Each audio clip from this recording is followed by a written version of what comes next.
Dracula. Die now and leave this world. You'll never belong here. Oh, but this world invited me. Your own kind called me forth with praise and tribute. Tribute? You're a thief. You steal men's souls, their freedom. Freedom is always sacrificed to faith, good hunter. Or are you truly here by choice? All I'm here for is you. To hell with your heresy. You're nothing but a blight on mankind. Mankind, obsessed with hatred and lies. Fight with him, and die for their sins.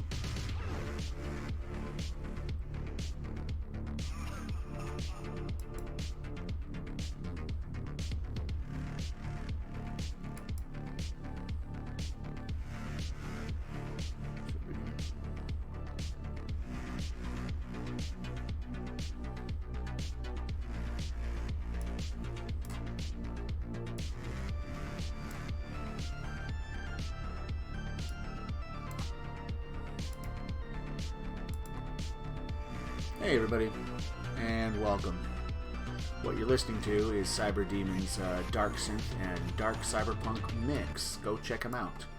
As a free advertising, because he'll probably get my advertising money anyways. I don't really care. I'm just uploading it to YouTube for purposes of holding it all. And what? This is great. I start my thing. What's today's date? I don't have an appointment, do I? No. Give me one quick second, everybody. Hold on. I apologize. Listen more to his music. I'll be back in a second.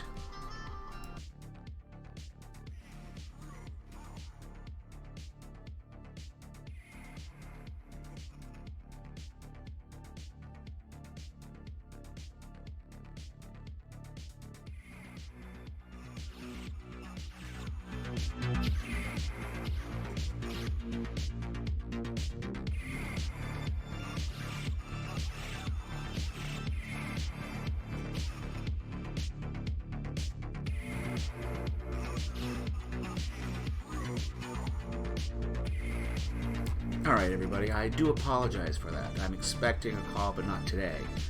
And it was a government thingy, so I thought, oh, it must be. But interesting enough, it was an automated survey sent out by the government, checking in on a few things. I didn't have time to take the survey, but that's kind of nice, I guess. Basically, hey, how are we doing?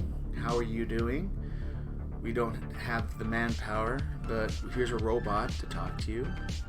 I don't mean bad that way, but that's kind of cool that they're checking in. But I always like a little bit of music when I'm working. I think I mentioned that last time. Effectively, I'm in a cyberpunky type mood because Cyberpunk 2077, I really can't wait for that, and my machine is designed to look after that. So I'm really looking forward to when that game comes out. So that's going to be playing in the background. It might take my advertising dollars or whatever, but it might mute me on Twitch, sadly. But at least with YouTube, they've got that copyright thing that, hey, just want to let you know there's some copyright material on your channel, but we're going to fuel surveys or commercials for that person, not you. I'm not looking at YouTube monetarily. I'm not a tuber or whatever, not a tuma. But I'm just using it to store the information for you guys. This is totally free. I'm just babbling about stuff that you can learn about for free. If anyone makes money off of me, whatever, it's a capitalist world. But anyways, point being, that's who we're listening to. And this will probably be who we're listening to next. Cyberpunk 2077, Breathtaking Mix by Extra Terra. This is just a random search, so it's not a proper playlist. I have listened to a few of these, though. You see a little bar on the bottom. That's a nice one. Retro and synthwave. This is a really good one. Back to the 80s, Volume 7. I just recognize it because of the Porsche that's on there. But yeah, for a Cyberpunk mix, this is what I've been listening to. So not only learning more about the ways that I work, but the ways I listens. And that's, bad. I'm going to turn it down a little bit more because I don't want it to be overpowering, but as you can see, I have very limited volume control left. I don't have an awesome audio mixer. Just want a little something You guys may hear it, but I've got something going on, and you can always just hit play, find this playlist, and I'm looking at my camera setup. Find this playlist and listen to it yourself. But there we go. So Cyber Demon, here you go. People checking out your stuff, maybe. Alrighty, so Mr. Demon, we'll just kind of put you down here, I think.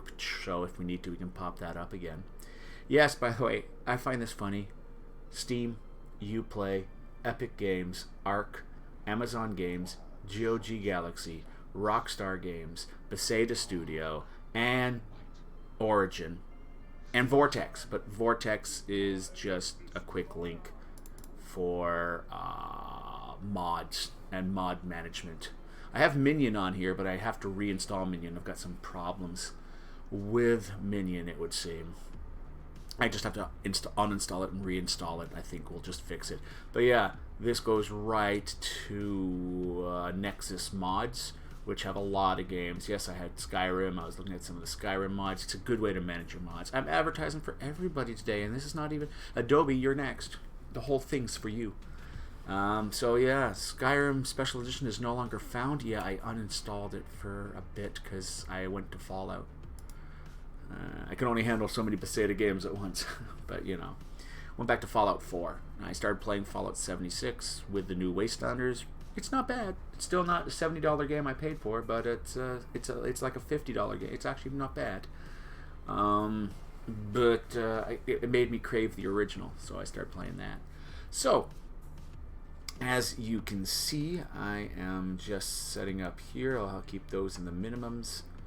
But yeah, let's go back to Photoshop. Let's actually, you know, talk about the bread and butter of today. Let's go on. So yes, what we're going to look at doing, last week we had a 3-hour session. It may not be that long this week, but we designed this nice little splash page that we worked on.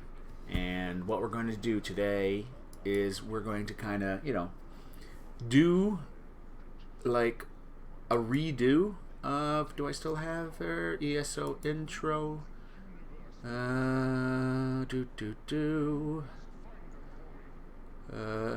Main fantasy, but did that have yet?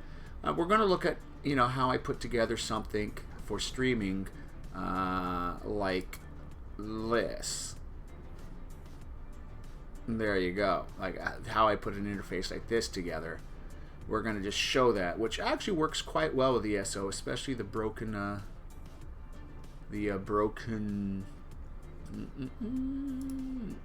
where are we now? I got lost, guys. Photoshop, there it is.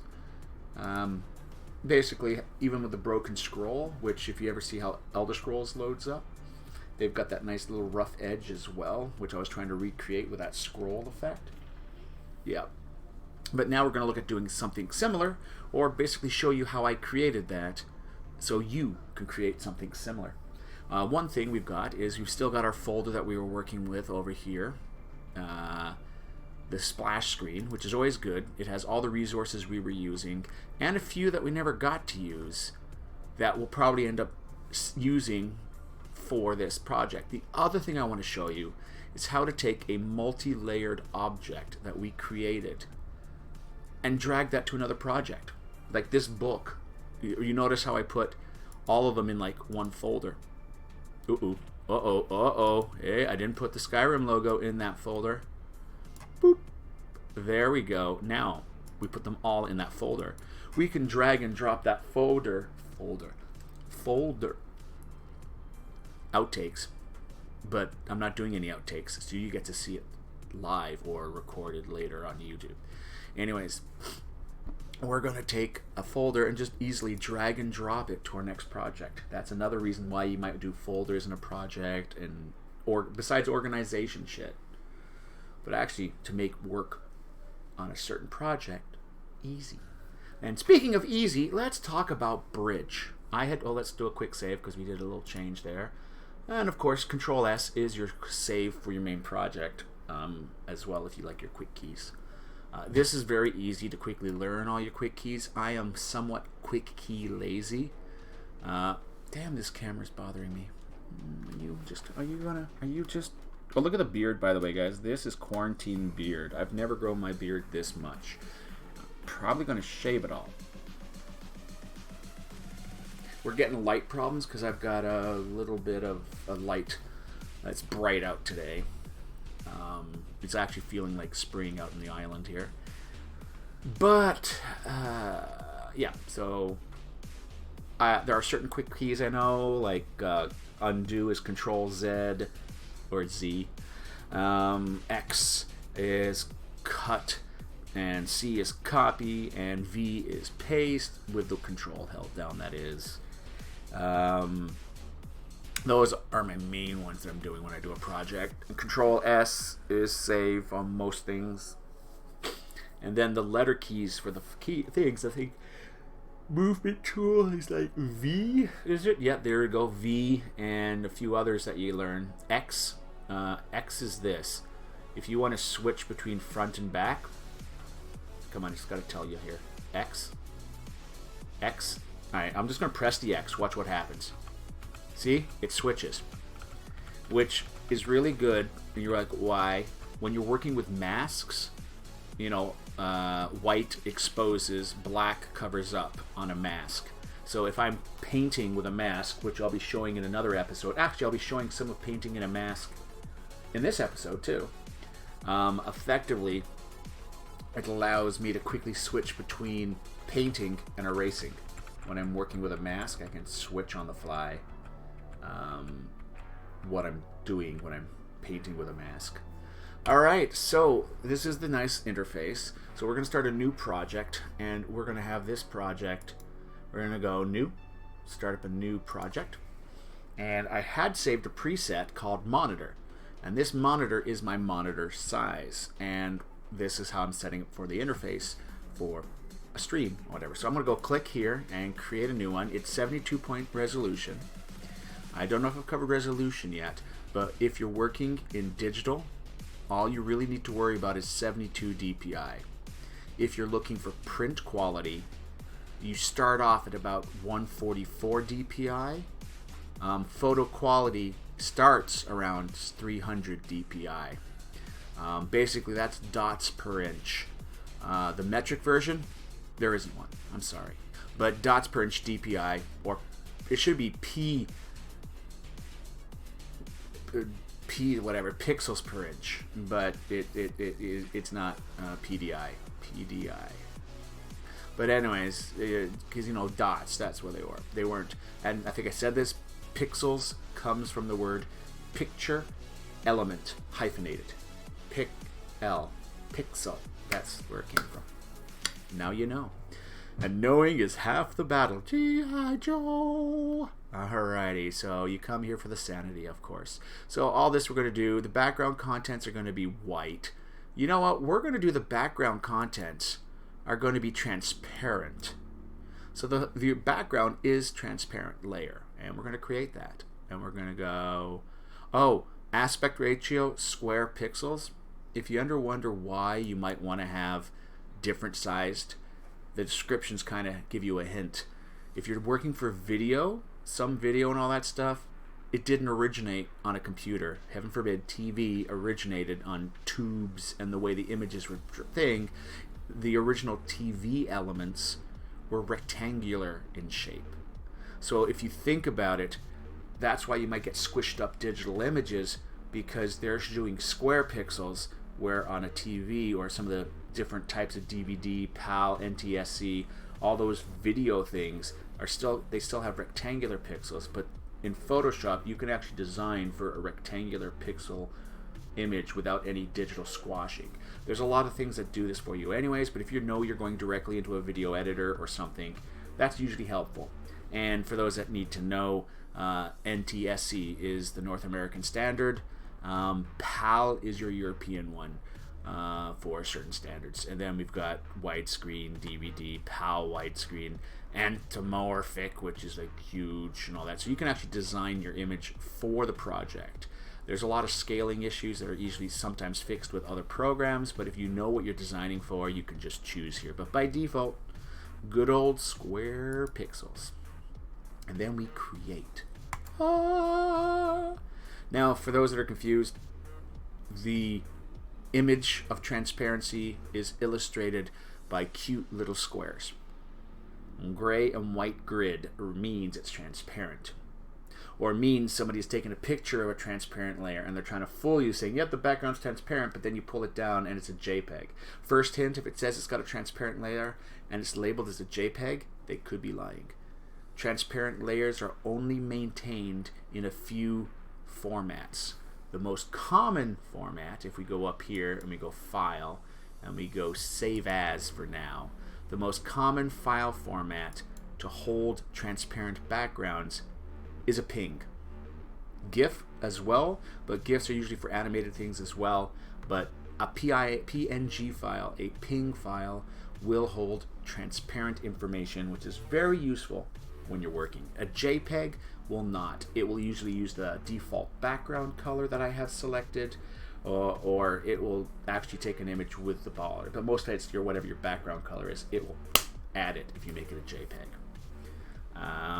But yes, right now we're not going to save. We're going to save it as a Photoshop document right now because that's what we're working in. Default, it does that, and we're going to go. Hey, we're going to call this project Interface because that's such an original idea. Interface in your face. All right, so we're also going to put it on our desktop. On my desktop in the splash screen folder, which I'm not going to rename for path issues, and we just go boop. So we've got our project started. So what we're looking at doing is creating a nice Twitch friendly interface for streamers that want an interface. I've recently started changing to just the camera because a lot of streamers, their viewers are now becoming more cell phone based. And when you have the image shrunk down onto the phone and you're using an interface, some people are turned off by that because the video game information is also being shrunk down a little bit, and then when it gets to the phone, it's being shrunk down even more. So that I've been experimenting. I love doing creative interfaces, but I can see that the market's kind of changing for smaller screens. I'm a pro fan of sitting back in a big chair, watching on a Gigantus, that's my new word, monitor from a distance, munching. That's my best viewing. Some people are totally happy watching stuff on a phone. I could never be happy with that. It's too itty bitty. I mean, I was meant to see the world. I was meant to get the giant plasma tube TV that cooks my skin because it's so bright. Not a little phone, but to each their own. You know, it's a casual thing. They're probably at work. They're not supposed to be watching Twitch, but thank you very much for doing so. And they've got it on their phone as they're just doing the work they should be doing. Or not, because of quarantine. Everyone stay safe and wash your fucking hands. Wash your fucking hands, seriously. So, let's get back to our project. As now you understand, the interface is your choice as a streamer or a YouTube person, however you wish to present your information. YouTube's usually just the image because that's what they're selling. But this is what I'm showing you. It could be applied to other things. When I was doing my D&D sessions, I had very complex screens with transparencies. But let's show you another thing as we go on to. We has Bridge. Let's browse in Bridge. I had mentioned this last time. Bridge is a separate application, but if you have gotten Photoshop, it's a free app that comes with it.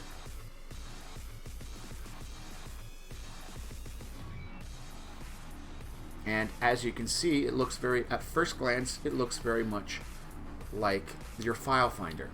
You've got a spot for folders. You've got a spot to set up favorites. If you've got favorites set up, you can do save favorites things. But everything, let me just put this full screen for now.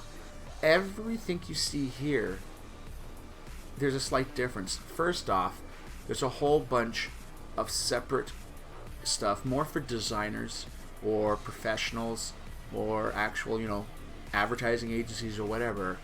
A lot of information is here rather than just the image. If I were to click on an image, now I can also rate it and all this kind of stuff. So I favorited this one. And you know what? I think I'd give it full stars because I wanted to. I mean, things like here, at a quick You can increase the size of how you see, like depending on how many images are there. You can adjust how it's done, like proper thumbnails, on loose ones, how it's done like here, or spread out to a larger list. So you can control, you can still, like some could argue, you can still do that in the thing. But here's the other thing. All the metadata that you might want to know is right here as well. The file name, what type of document, the application that was used, when it was created, the file size, dimensions, all the bits and pieces you might need. Color profile is untagged. Remember last episode I did talk about Pantone colors and all that kind of thing? I do believe I mentioned it in that or the episode I deleted. We'll talk about that again later if need be. But if I had a certain color profile linked to it, that tells you there. And then we've got this other stuff, camera data, GPS information. All this information, if you take a picture on your phone, it's there. GPS, latitude, longitude, altitude, artist information. And some of this you can fill in yourself. Like if this is your image, you can add the metadata to that image. And DITCOM, I think that's a medical thing. I'm just going to say because it has patient name, date of birth, patient sex, study ID, referring physician, study date. I think this is like for x-rays and stuff. I don't know. But I think DITCOM is like a medical thing. Equipment manufacturer, equipment institution, modality, series description, series date. So all this is alien to me.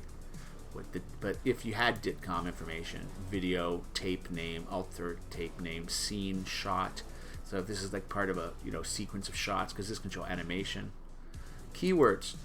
You could actually add keywords to your project while you're working here. People. Why did you put Matthew and Ryan? Why did it pick Matthew and Ryan as people? Are these just... I know a Matthew and I know a Ryan. I'm wondering if New York, Paris, San Francisco, St. Joe's, Tokyo. Are these just examples of stuff you can do? Because I right click and you can add a keyword. I figured that. Or you could add a sub keyword. But Matthew and Ryan? I know two of them, but is that just the random names they put in? Anyone else with Bridge, check this out. Tell me if Matthew and Ryan are the two names they suggest for you. But basically, example, you can add keywords to your project. Preview, publish. Publish the files, which means, send them to. You can send the files to where you want. Over here, you got filters. And literally, you could filter by keywords, author name, date, orientation, aspect ratio, color profile, ISO, speed ratings. I think that's camera. I think that's a camera thing if you're doing video. I think. Don't go exposure time, aperture value, focal length, model. If you could list it by what your model is, or camera model, it would seem on that case. Raw camera information, copyright notice. You can do your filter for your stuff that way. If you had collections, you could put a bunch of images for certain collections, like cyberpunk or steampunk or fantasy or Coca-Cola or Pepsi or whatever your projects may be. You could just create them. And exporting, you can drag and drop stuff to create a preset to export. This is a little bit like doing, I was going to say a teardrop. I think you can still do it in Photoshop. I know the earlier versions had it. You could set up a list of things, like if they were simple commands, like I want you to saturate the image or convert it to black and white, and I want you to change it to a JPEG file, and maybe cropped it to this size, and you didn't want to do that for 400 images. You can create that as a little, I call it a teardrop. I can't remember what the technical term was, but it was like basically a little shortcut that you create, and you can literally drag and drop your images, the whole stack of them, onto that, and it will do that task as many times as needed, automated. And I do believe you can do a custom export or create a preset. I haven't looked heavily into this, so don't fully quote me on that. I do believe that's part of the same process. I will look more into it because I haven't used the little teardrop in a long time, and I know it's still in Photoshop, but I think it's hidden away now, or may have been removed. I will check into that for you.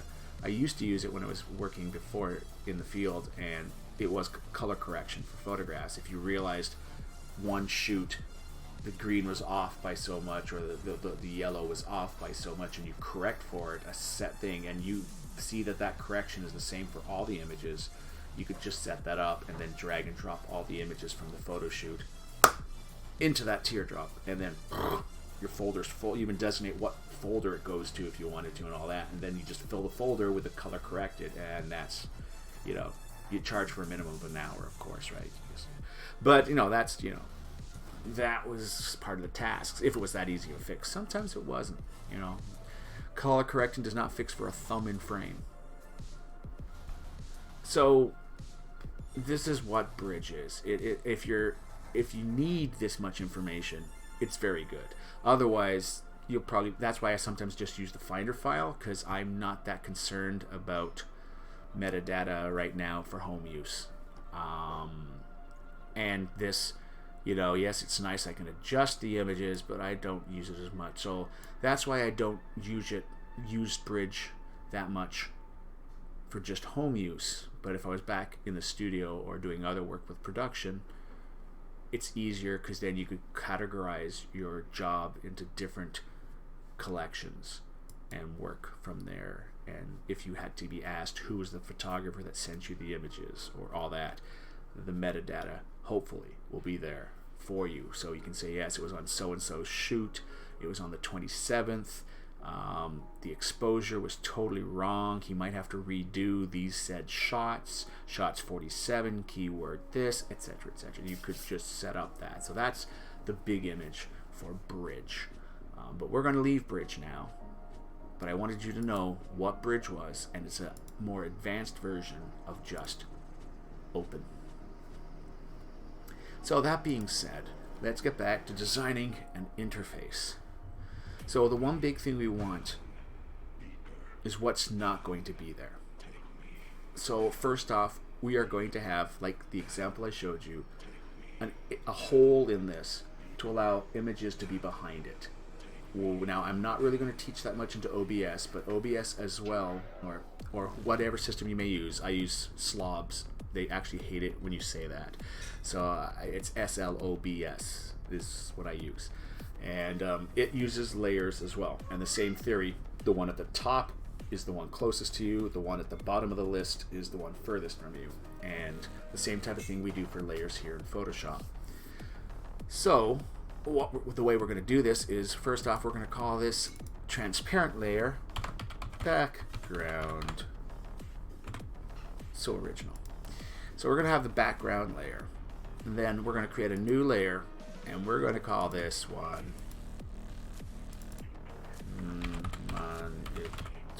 monitor. There's no spell check here, but the fun fact is there is a monitor. Yeah, we're just going to keep that as monitor. But there is a very nice spell checking here that will check all layers, and I think it also checks invisible layers. I'll have to double check that. Meaning if you've got certain layers turned off, I think it may also check invisible layers, or there's a setting to allow you to do that. And other things like find and replace text.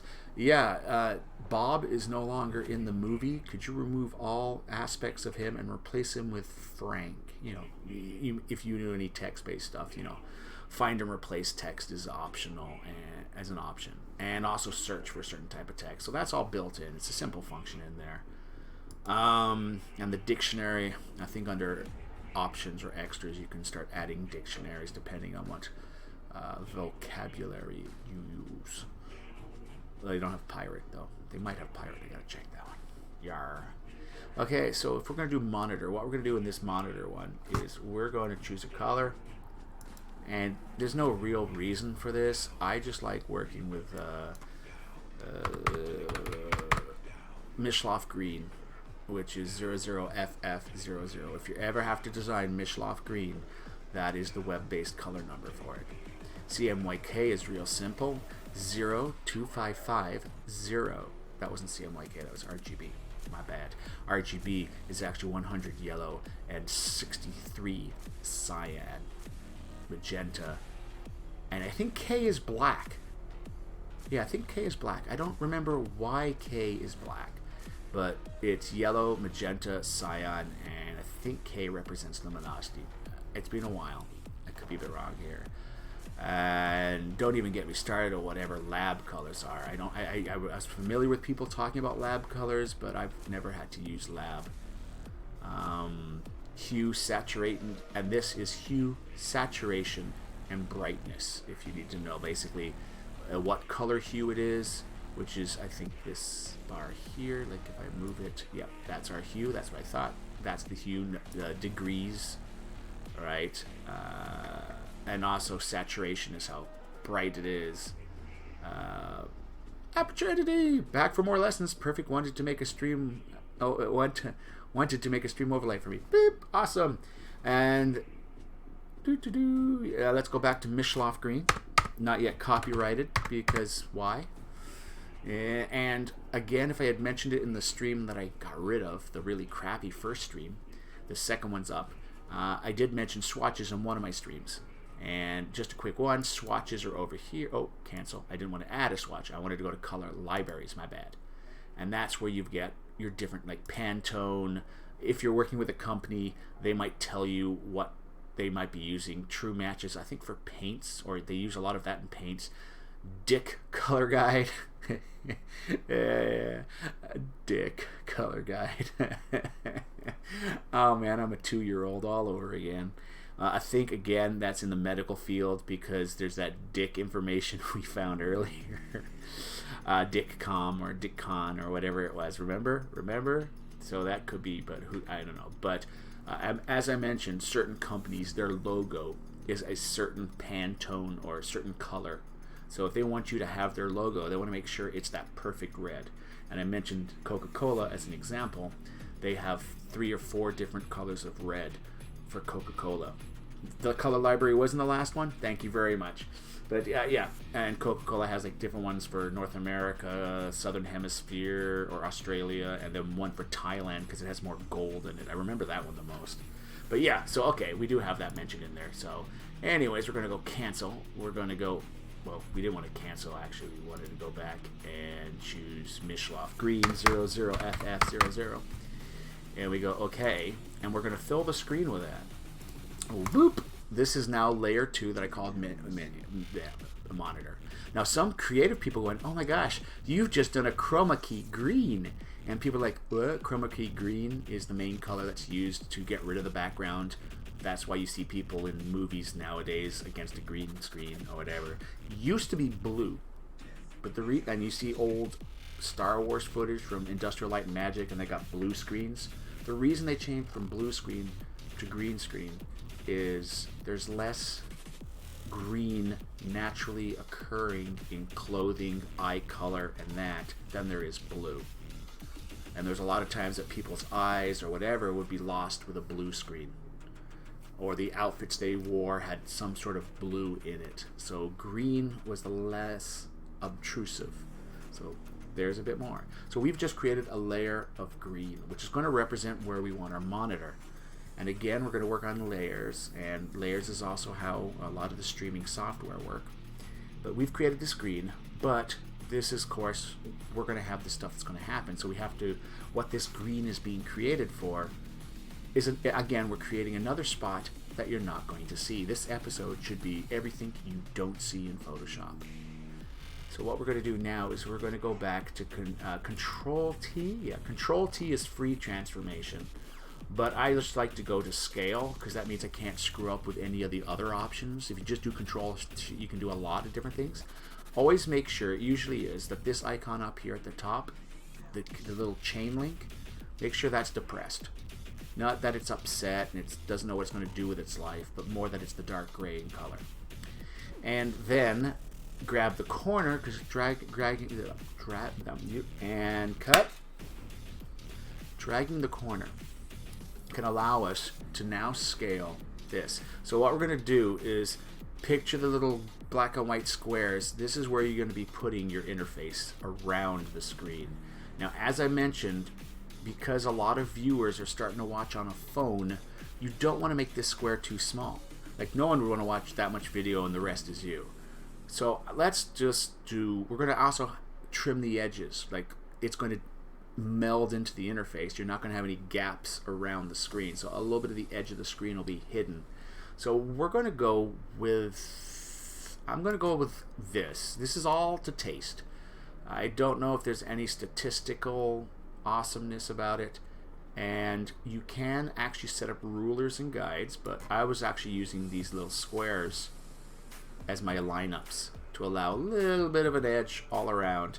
If you want to use rulers and guides, up here under View, there's a section called Rulers.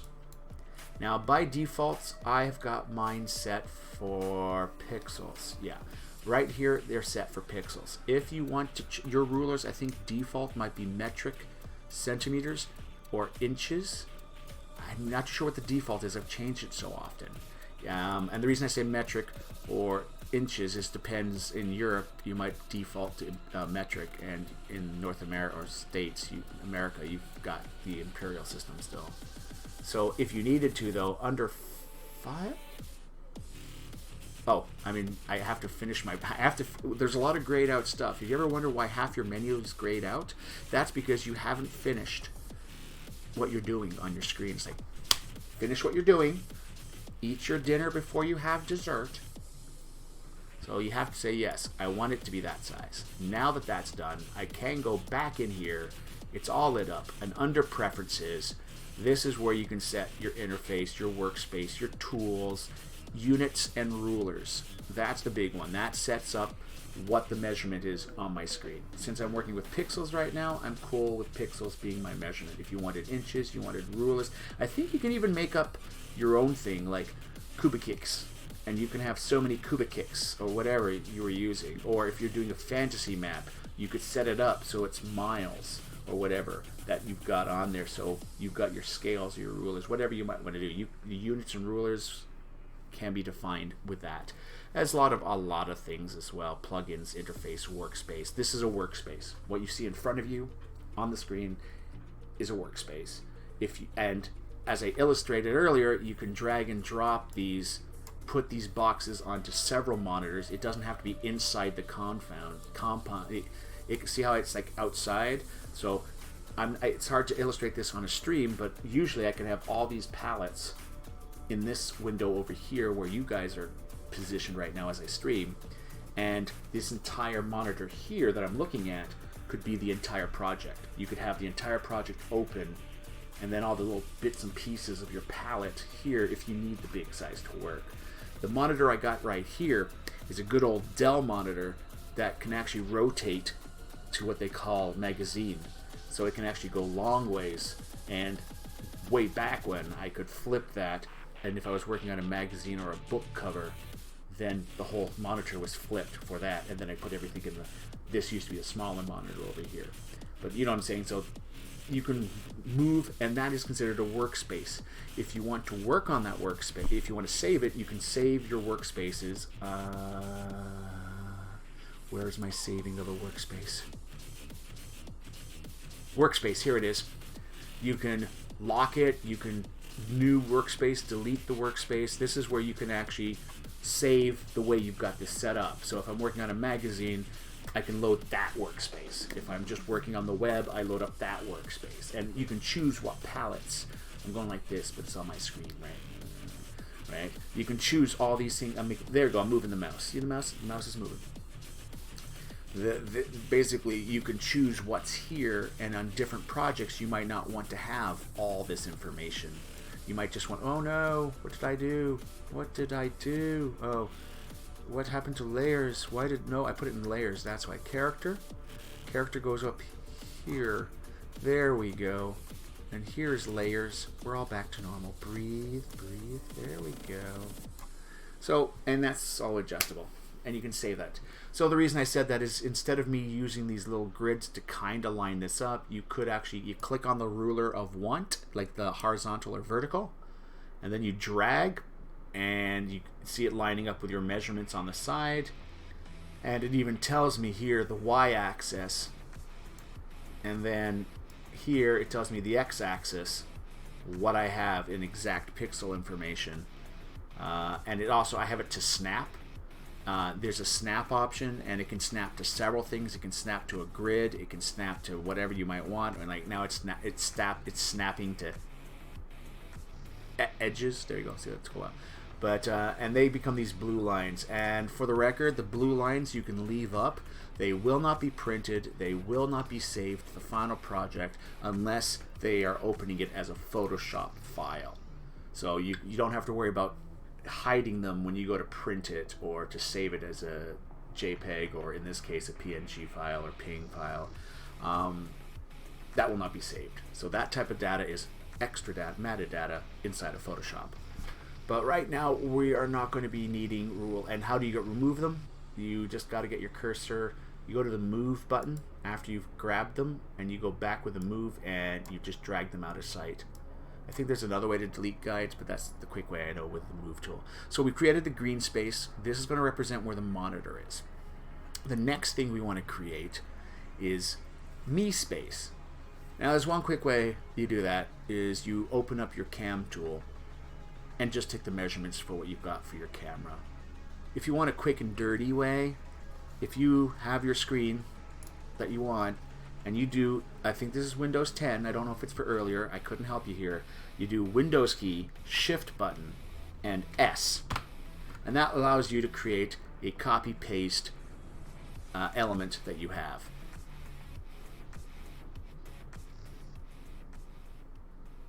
And guys, I have failed you here. I'm just going to hit X. I failed you here because I was going to take a copy and paste of me in the camera, what you see on your screen. And I went to do that, and I looked on my screen and I realized it's an OBS that my camera and my screen is on, and that's an itty bitty little picture, so I screwed up. But I'm going to fix that. I'm going to fix that somehow. Give me a second. Using that same technique I showed you. Don't judge. I got this, guys. I got this. We're gonna make this a big image. Alright, it's not as big. Alright.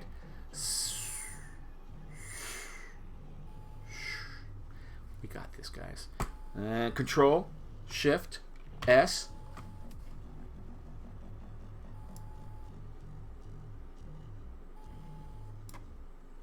There we go, guys. And I've just taken a screenshot off of my second monitor of an itty bitty version of myself in OBS.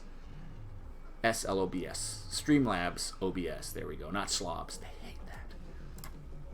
And it's probably one of those things. Hey guys, we're Streamlabs. We now have OBS. Isn't that great? Let's put that together. Sir, did you ever think what the acronym would be? What? Slobs? God dang it! It's better than that medical company. They've got dick. Sorry. So here we go. I created a horrible little mini. And if I am here, I'm just going to test. I've not done this before. If I just go, if I do new and I go paste. Oh my gosh, guys. Guess what? I pasted into that layer the little, what that little screenshot I did was. I just basically did Apple key. Oops. Windows key, Shift, and S, and I got a screen, and then I dragged a little screenshot thing. You drag a little, you do a drag and grab a chunk, and I did that, and I got a horrible image of myself. It's really mini-me, but the aspect ratio of the camera I want is there. Again, you could just open up your camera tool and it tells you what your aspect ratio is, and all you have to do is create a square of that size. This is the quicker way, but if you actually had a proper, if in your second screen you had the camera at the proper size, you wouldn't have to do what I'm about to do next, which is just stretch it to the size I want, but maintain the aspect ratio. So, as you can see there, I've got the, I just seem to have the best little face right there. So again, guys, transformation is Control T, but I like to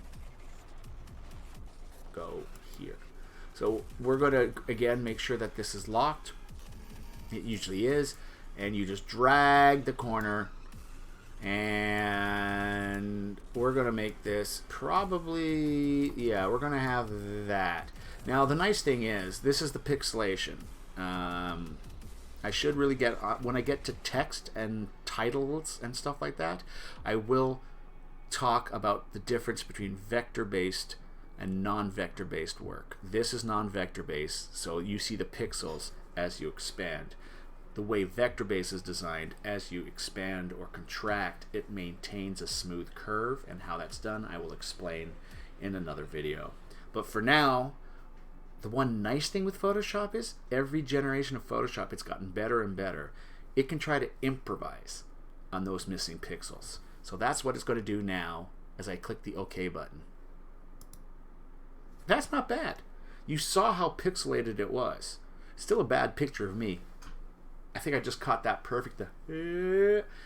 But you have to admit how pixelated it was. Photoshop did a pretty good job improvising.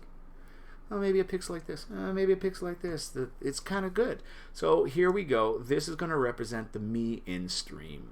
So this is kind of what we got going on for, now I know that information. So I'm getting these bits and pieces of information, and we're going to label this layer camera. So this is just going to be your camera. This is your camera layer. Now, the other thing is you can either, let's do a quick save, Control S, or just, like this. As we're working on the project, it's always good to save. It's like when you play an MMO for such a long time, and then you play a video game that doesn't have autosave, and you forget, and then your character dies, and you think to yourself, oh dear God, when was the last time I saved?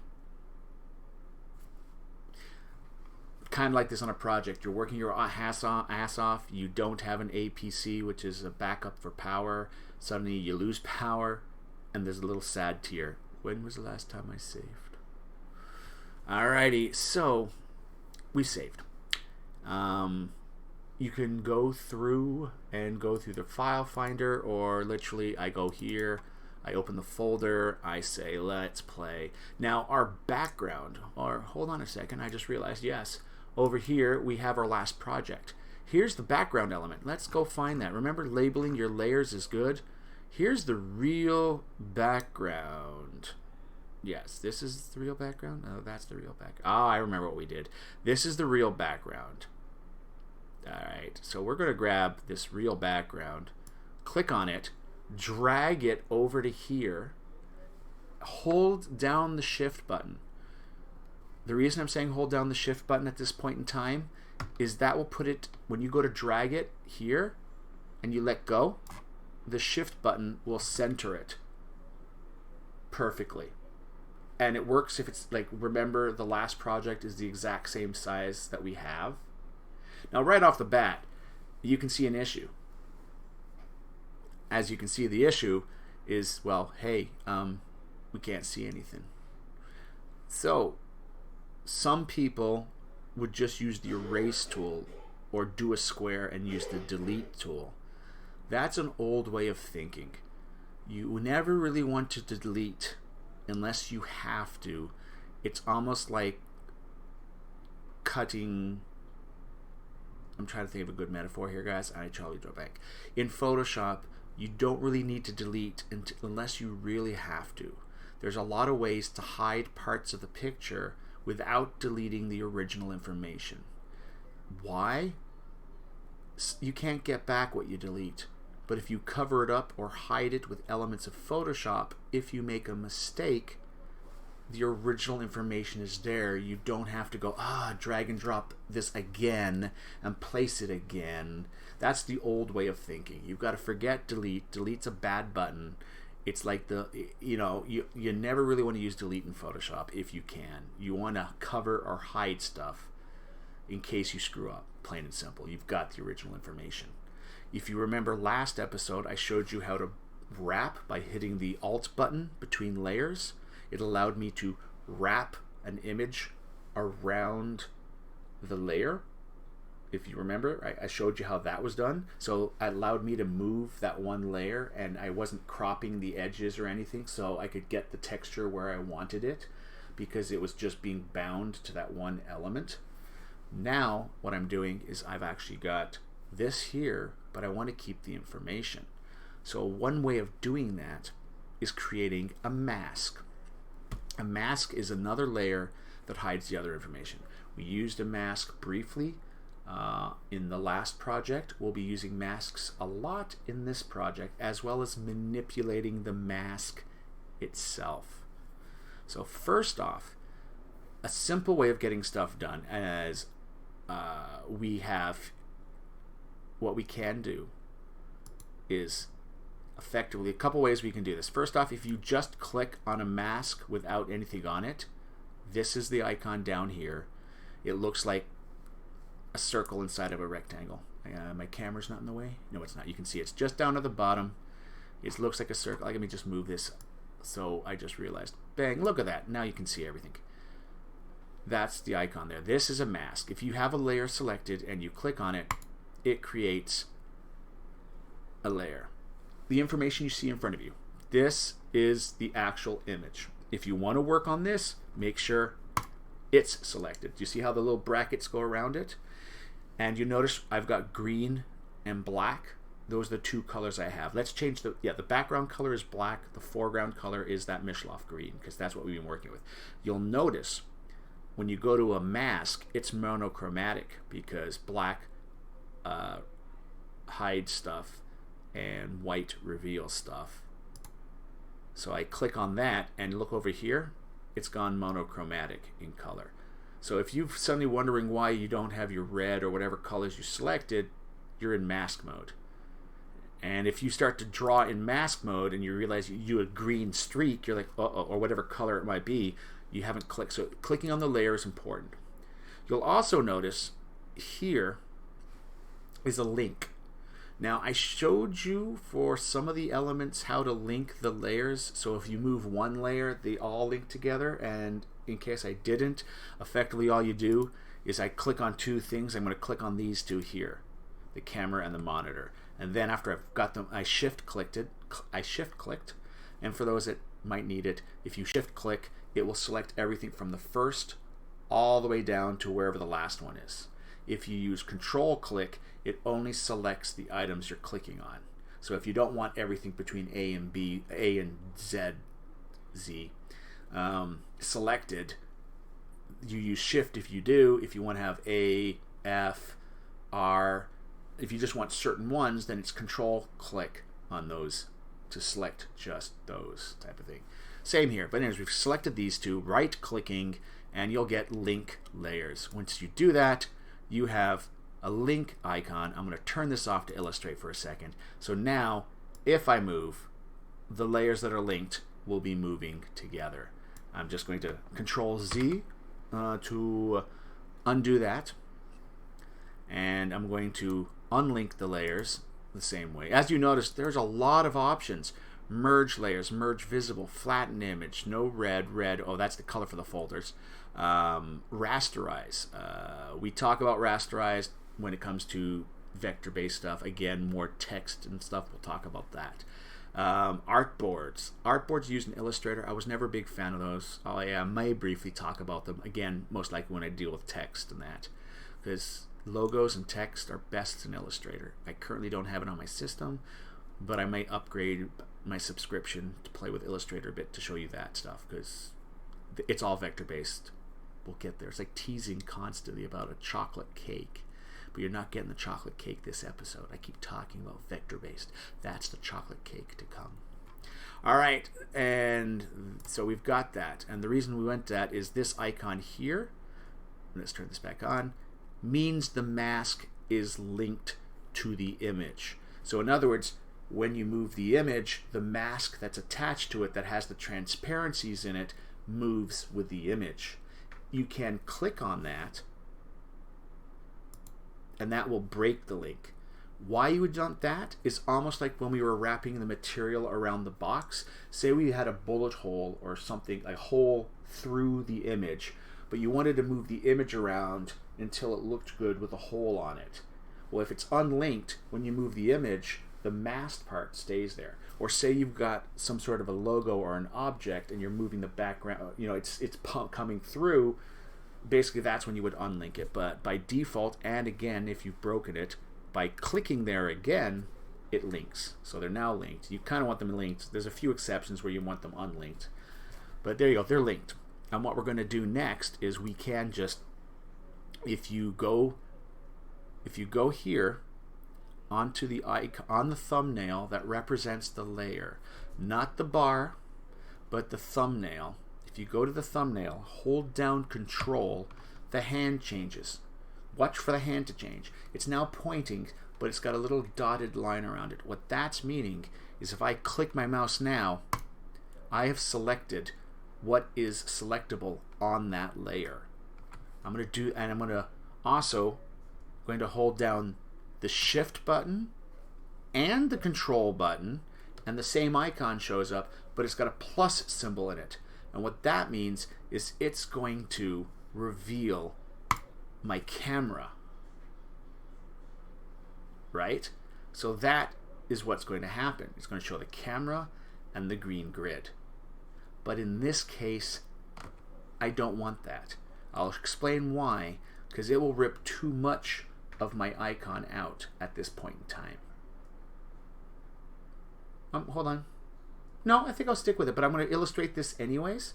If I selected a layer and I realized I don't want the selection, what I'm going to do is, again, I hold down Alt and Control, and it shows the same hand symbol, but now it's got a minus.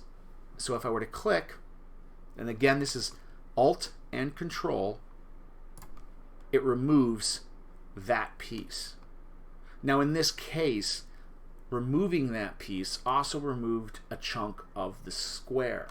And in this case, I do want that because that part of the monitor is going to be hidden in some way by where the camera is.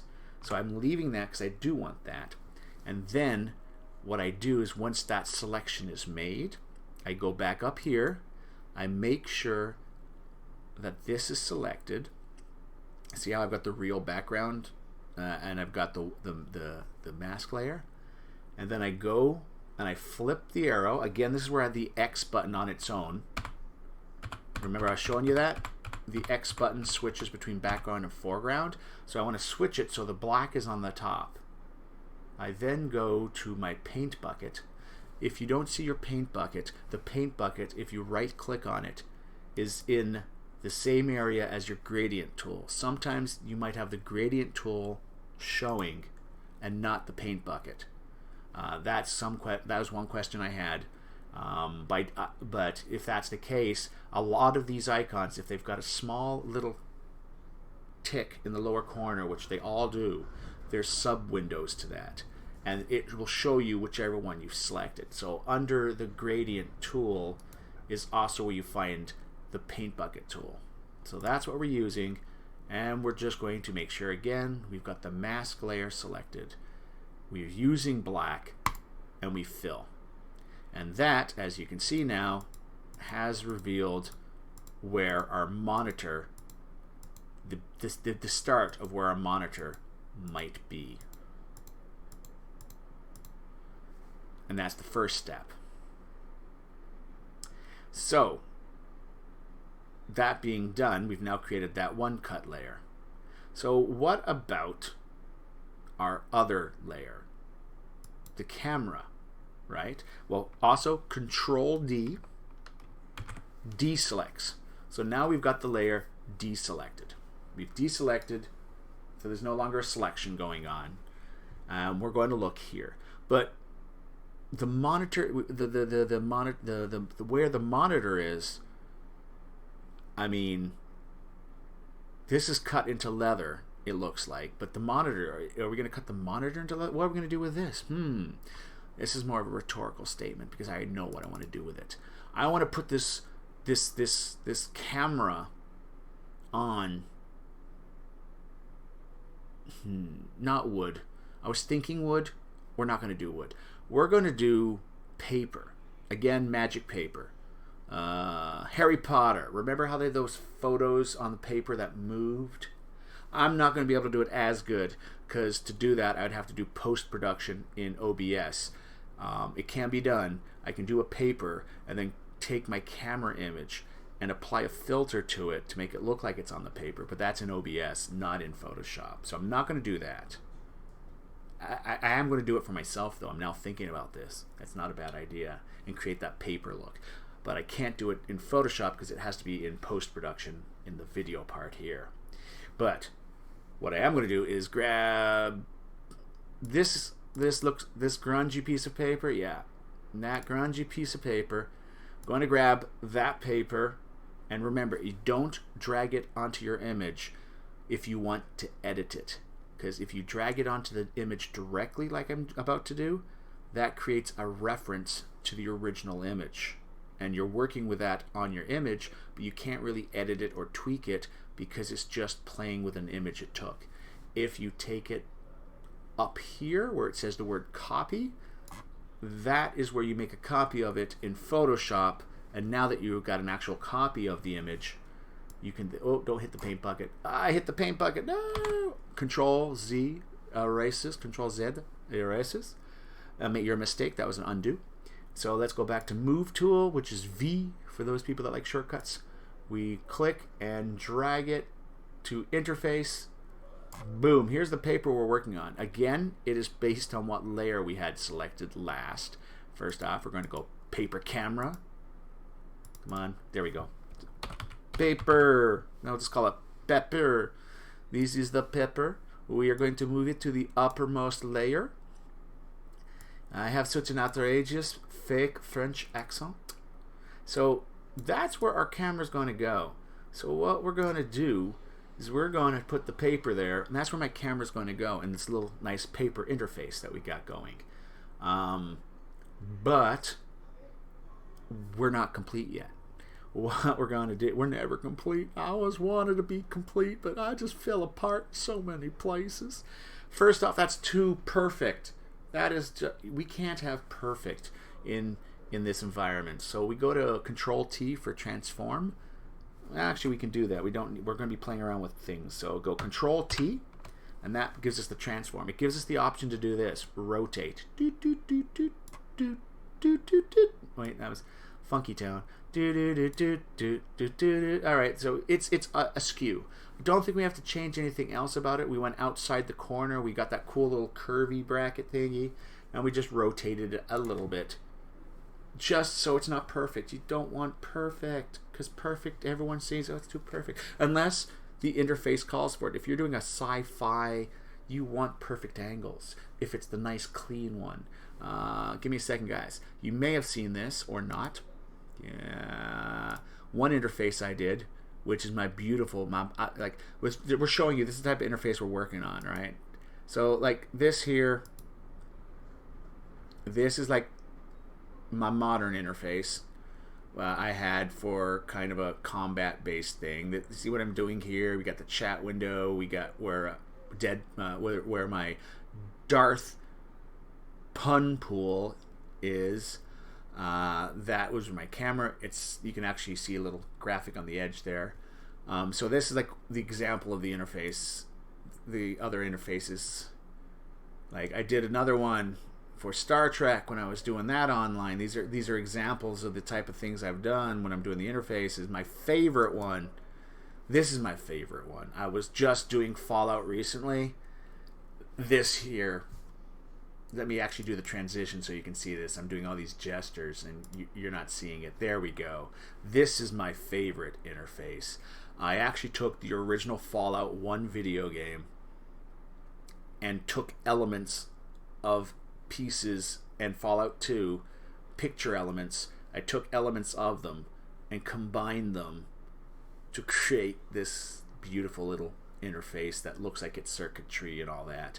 I took the obvious Fallout images off because I was using this for Wastelands. So I have this version, which is just the regular interface, but then I also have boop, boop, there we go. I have the total Fallout version, which has the Pip-Boy logo on it. If you notice, the Nuka-Cola is just by the wiring on the side there, and to the far side you got the little Pip-Boy just kind of thumbs up hidden into the rusted metal as if they're all old aged imagery. We got the little tubes and all that. This was my favorite interface, as you can tell, to put together with bits and pieces. But this was my little enjoyment. So let's get back to the Photoshop interface. we're looking at doing a new Elder Scrolls interface to match up with the splash screen that we created last time. That's where we're going with this. Give me a second, guys. I gotta drink some water. Doing a lot of talking. So, excuse me.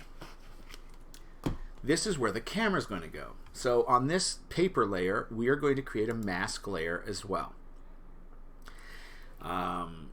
What we can do is actually undo what we just did there, undo, and I'll show you another way to create a mask layer.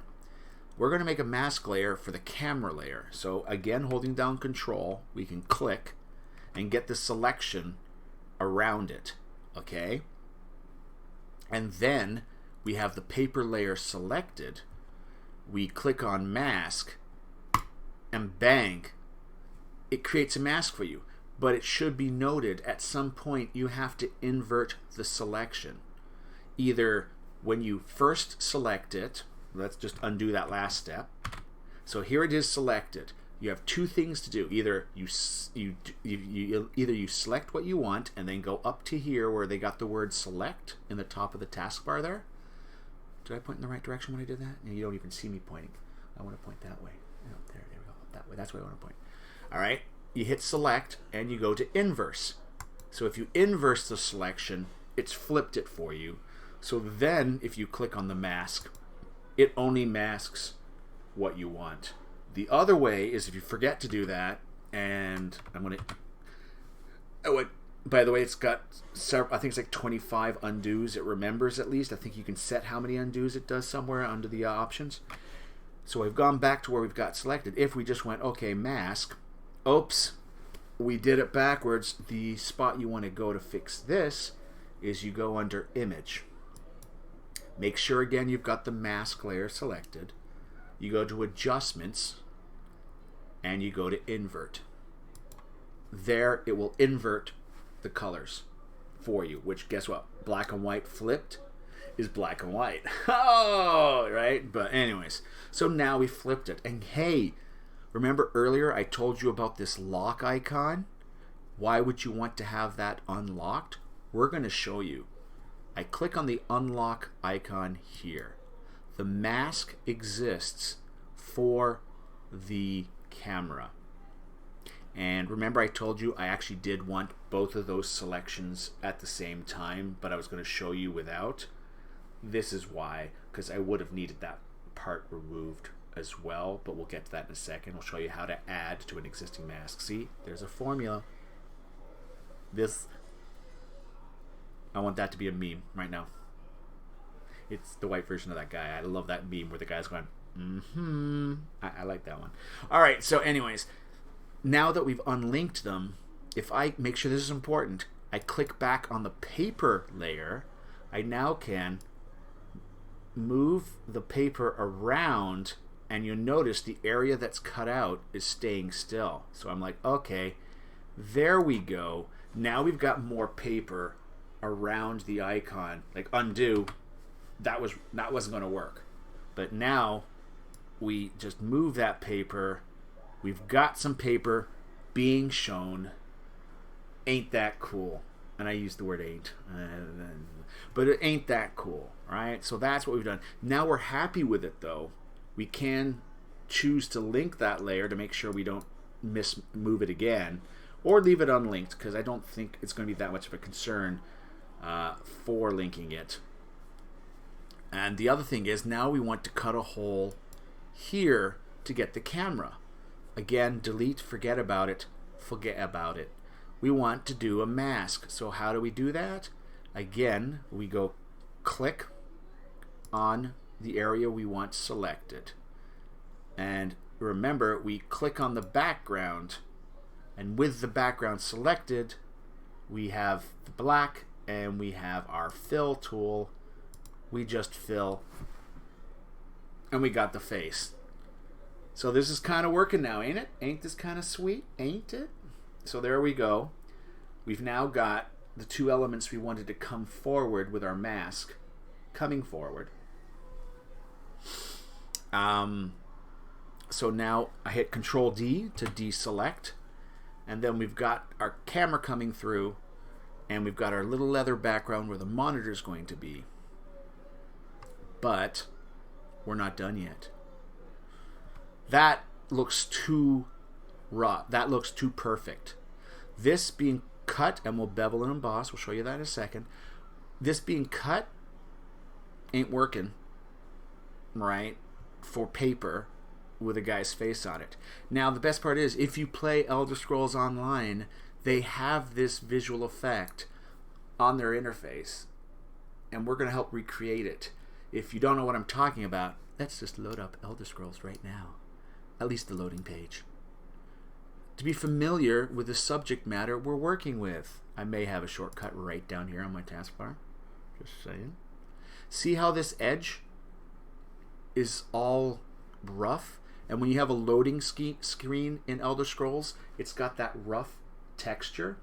If you can mimic the product you're playing, or have a generalized one, like you saw I had a modern interface, I had a fantasy interface, I have an Elder Scrolls interface, which is the fantasy interface, but I've added some Elder Scrolls things. I have that wasteland post-apocalyptic interface, which is designed for Fallout, but it's also designed that I can remove the Fallout elements and just make it look like a wasteland image. I mean, whatever, apocalyptic image you want. If you have tastes of the environment, like here, this is a beautiful job. And what they've done is they've got an invisible layer and they've masked around the edges and removed bits and pieces to create this rough textured look. And you've got several layers in the sense of how much is deleted. We're going to show that. Basically, not 100% deletion was done, but 10, 20%, 30%. So you've got this kind of faded edge thing. We're going to try and work with that and do that with the paper that we have around the camera on the image. That's what our goal is to go into. So going back to Photoshop again, I just love that face of myself right now. That's like the perfect capture.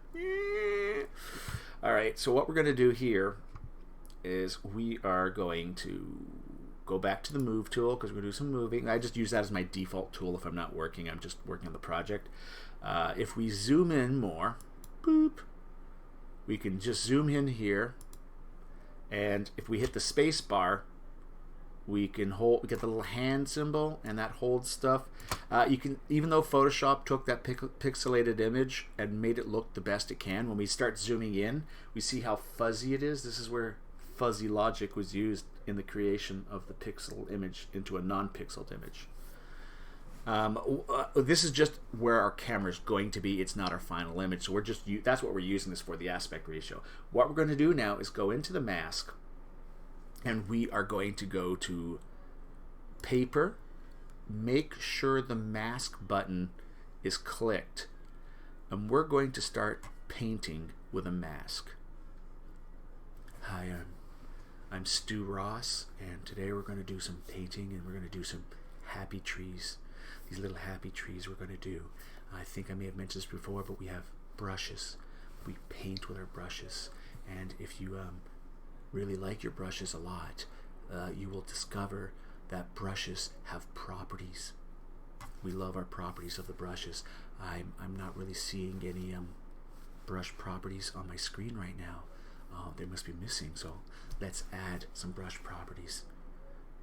So we go to our view, and when we go to our view, we realize we went to the wrong one. We want to go to window, which is right beside it. That was my bad. And under window, we got down here, we got pattern swatches, we got layers, we got composite layers, we got all these. Oh, look, there it is. See, we have brushes. We can go to brushes, and look, it brings up two of them. It brings up beautiful brush settings and brushes. The brushes is a catalog of specialized brushes that you may have added to your set. This is Stu Ross again, if you're wondering, Stu Ross. And we got general brushes, which is your general brushes that you have in Photoshop. We got dry media brushes. That's for that rough kind of edge. And hey, didn't we say something about wanting a rough type of edge? So we got that ultimate pencil hard. But we got here Kyle. He's got the ultimate charcoal pencil. That's really nice. We're going to click on Kyle. Kyle's going to be a happy little paintbrush. And now we got Kyle with us. Say hi to Kyle, everybody. But if we wanted to go to brush settings, we can adjust Kyle. We can set certain things about Kyle, but we don't need to do that today. We're going to show how to play with Kyle or other brush settings in another episode. Remember the chocolate cake episode we keep talking about? Vector-based stuff?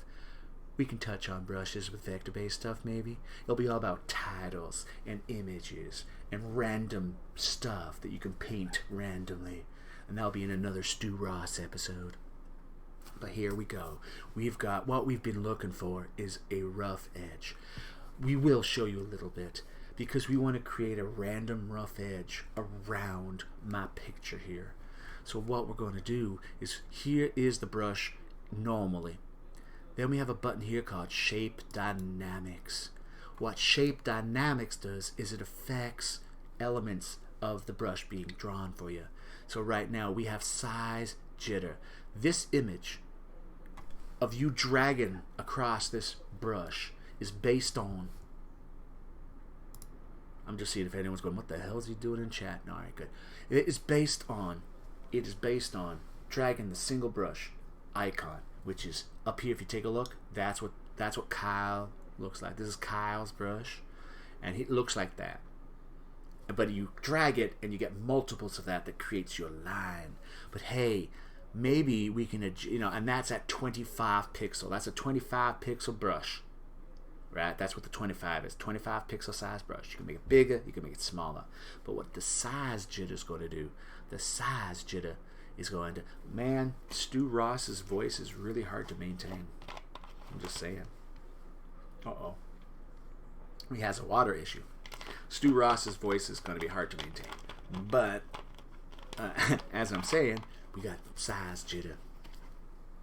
Size jitter. It just kind of affects, when you draw that line, how the pixels, some pixels will be bigger, some pixels may be smaller. So it changes slightly the size jitter of what's going on. And then pen pressure, we don't have this. If you have a tablet, this is amazing. If you have a tablet, I do have a Wacom tablet, but it's collecting dust, and I'll probably pull it out for when I start doing the drawing and illustrating. I grew up drawing on paper and then scanning it in, though there's a generation now of artists and illustrators that have just briefly touched paper, but that was just a prerequisite just to go to computer. And there are people that have learned how to draw and all that on art boards. There are beautiful art boards that you can actually look down and see what you're drawing on the screen in front of you. I can't disassociate well enough drawing here and seeing it up here. There's something called onion skin paper, which is very thin paper. I sometimes would draw on onion skin, stick it on a Wacom tablet, and then trace it from the onion skin, which wasn't the best results at times. And I'm still an old school, scan it in with a good old scanner right here. It's one of the multi-combo scanner printer spaceship kind of things over here from HP. But that's the thing. I'm not that good with that. So the Wacom was there, but I couldn't bridge the gap because I was so old school. But anyways, getting back to this, if you had that, you can, as you apply pressure, it will increase or decrease the size just like you were really painting and drawing. It's amazing. Then you got angle jitter. What that means is it's facing a certain way. You can rotate the Stu Ross's voice is gone for now. I'm sorry. We're back to regular Stu's voice. And we just turn that brush around. And we're going to do that. Each single brush is going to be angled differently. Roundness jitter, it smooths the edges. And some edges could be smooth, some edges can be rough. If you do it extreme, we're doing a little bit of everything. And then we've got stuff called flip X jitter, which basically is the x-axis. Flip Y jitter, you can just flip it if you want. So we've just done that. We've created a bunch of jitter in there, but we don't see it as much. So let's take a look at scattering. Scattering is the next one. You can have it on one axis or both axes. Right now we're just doing the one axis, which is vertical. And as you can see, we're moving the brush. You can start to see the different sizes and all that stuff created by the jitter. But we're going to do the jitter, so it's a slight up and down. It's a randomness again, and the count is how many items are in that jitter. We just need the regular 1 count. Or you can have a percentage randomized where it randomizes that jitter. But we're just going to do a slight scattering jitter as well. And we are going to texture. We don't have to worry about noise. These are other dynamics. We go back to the brush shape. And the other thing we can do is we can adjust its flip like that image, but we don't need to. We've got jitter going on. Spacing. We can actually increase or decrease the space between the brushes. So for now, we're just going to keep the spacing as it is. So now our brush has been done. If you like this, you go, damn, I wish to use this brush over and over and over again. Well, guess what? You can. I just click the little icon down here, which is the plus icon. I can create a new shape. I can include it in my tool sections. I'm going to call it Kyle's Super Jitter. Kyle's, can I do an apostrophe? I think I can. Kyle's Super Jitter. There we go. And we go, okay. And now, ladies and gentlemen, I have Kyle's Super Jitter as a preset. I liked it so much, I made a preset. And I think if you want, you can right-click. Oh, I'll have to go. I've never had to delete one. I just have tons of these ones. I'll look into how you delete a brush, but it's probably in the brush settings over here. But if you need to just make a new brush, you've just done so right down there with that button. So now we've got this new brush. Boop. We just close that window. We can keep it there. And we're going to paint with paper. We're going to paint on our mask. Black reveals. So we're going to hit the X button or click the little arrow here. The X button flips it, so we're now painting with white. White will cover up. And if I bring Kyle, our little brush here, and I start drawing with Kyle, right now you can see the base effect that's going on, can you not? Kyle right now is giving us that beautiful ripped, torn edge look that you see in our Elder Scrolls. Sideways is not a fan. Give me a second. Just doing that. As I do a nice little drawing here, the little brush I'm using is creating the look that the edges of the thing are on the paper. And if I just click, click, click with my mouse there, you can see the jitter happening, how it's taking that pixel and making it random. Do, do, do, do, do, do.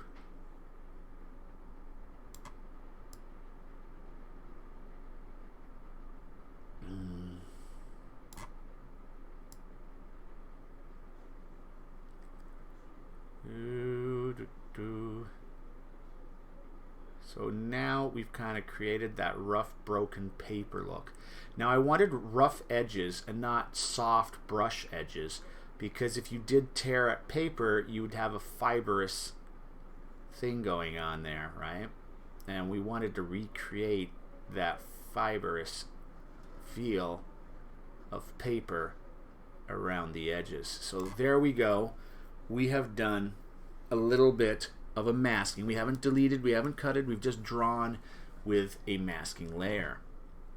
If you wanted to create a different depth, like if you wanted to create more of a depth with it as well, I'm going to zoom in a little bit. If I hit the Alt button and mouse wheel scroll, it zooms in. Taking effect, we are now at 160%, so even the background is going to start looking pixely. It's more than 100% what we see in front of us right now. So if I were to go here, we are painting with our paintbrush, and it is at 100% opacity. There's also a flow control, which is more for the pen, meaning when you first start, it's light, and then it gets thicker as it goes on, like a brush or whatever. Or as long as I hold the mouse, sorry, the flow is more like how much ink you have in your pen. That's my bad. So you click, and you drag at flow that is, it will start to fade out after a bit if you're using that for the airbrush. What we're going to do here is our opacity is going to go down. We're going to have our opacity now go to like 50 or 60%. And if we do that, as we click, you're now getting a little bit more of that fade. Remember how they had that fade, how the black was spotty in spots, and if you take a look here, you can see that this paper is more translucent than the last bit of paper that we did on our image. Effectively, that's what they were doing with the interface, and they had like 2 or 3 versions of depth happening with the black speckle pattern that they did. And we're painting again with the mask. We're not deleting anything. We're not, adding stuff. If we make a mistake, we can just affect the mask. And if you go over a spot, say like this is at 62%. I just drew that at 62. If I go over it again, it intensifies it again. It would, if you'd had it at 25, you draw over it again, it's now at 50. You draw over it again, it's at 75, etc. That's what you're doing. So now we're creating lighter. If we reduce this even more so, let's put that down, like we said, to like a 20%. And we drag and drop. The paper is barely visible. All right? And it's going to need a second run to try and get that paper to be seen, if anything. So as you can see, subtlety is in the details. The devil's in the details, I think, as well, but we're not going to talk about that. So now we have created that same type of effect that we had when we loaded up Elder Scrolls, when they did the rough edges around their thing. You can see that their Kyle brush was more of a splotch. Like there's the same splotch that's over here. There's the same splotch that's over there. That splotch is like there and there. You look for it. There's patterns in the chaos, the butterfly theory or whatever, right? The brush, you're starting to see the same elements of the brush used to remove and delete as well as used to paint. Because that's the other thing too. If we change the colors, we now can delete. Like if we go back, and if we go back to our image, if I hit the X button over, make sure I'm on here, and then I hit X, it goes to black. And say I change this to, say, not 100%, but 50. When I click with this thing, I'm actually going to start painting and removing a percentage of what I've already painted. So that's how you can cut into the image that you have. I cut a little bit too much here. I can see the green of that screen. But I can go right here even and just kind of, paint a little bit out. So it looks like, that was a worse spot. Or I can paint some out here, right? Or here's a nice spot. I want to paint and reveal a bit here. So that's what we're doing now. We're doing the reverse. We're revealing by hitting the opposite. Black gets rid of it. So when we use this now cursor, this little brush that we created, we're now removing elements. And look at that. You've got that wet paper rough edge. And then if you mix that with a post-production video, make the video sepia toned, which is that papery kind of color, you could actually have a sepia toned image on this image. And if you have green screen, you could have the green screen instead of the chair. You could literally put your image in here. If you're using the green screen though, you'd have to also do something about the background because you've created a hole in this interface. But that's post-production I can't cover, but that gives you an idea of what you could do. So we've done this, and hey, let's hit Control S and save our project. So as you can see now, as we zoom out, we have created a rough paper edge around our video. I spend more time adjusting and making that look the way I want. Like right now, when I zoom out, there's a couple of things that bother me. The mind likes to create shapes, and it notices flaws when it sees common shapes that don't look like right. The image I'm looking at is right here. This little rip I created, it bothers me. That rip right there that goes up, it doesn't look right. So I'm going to zoom back in. Hit the space bar to move around when you're in there. the Alt button with your mouse wheel to scroll in. That bothers me when I zoom out. And you might see people like coordinators, designers, they'll do a quick, the whole whatever joke you want to do, but they're doing a quick what doesn't look right. What at a quick flash, what catches them. And that's what caught me, that little thing there. So I want to paint it out. So what I want to do is hit the X button. Again, make sure you're on the right layer. And we'll put this up. We'll keep it at 45. And we'll start painting this part out lightly. At least a part of it. There we go. And then we also noticed there's a bit of green here from the background screen coming through here, which would really be hard to notice otherwise. But not for me. I've painted that little part out so no one will see it. My little dark secret, no one will see that pixel of green. So there you go. We've now got this, and if we drag out, we've got our interface looking better with my face sticking out on a piece of paper. And we will Control S to save the project again. I'm going to take a quick pause, grab some water, and then maybe Stu Ross will be back to paint some more happy trees. Back in a second. Did I actually set up a coffee break icon? I didn't. So I'll be back shortly. This is, if you're watching this video on YouTube, you might want to do the little scroll on the bottom right here and skip ahead a minute or so. I'll be back. I swear.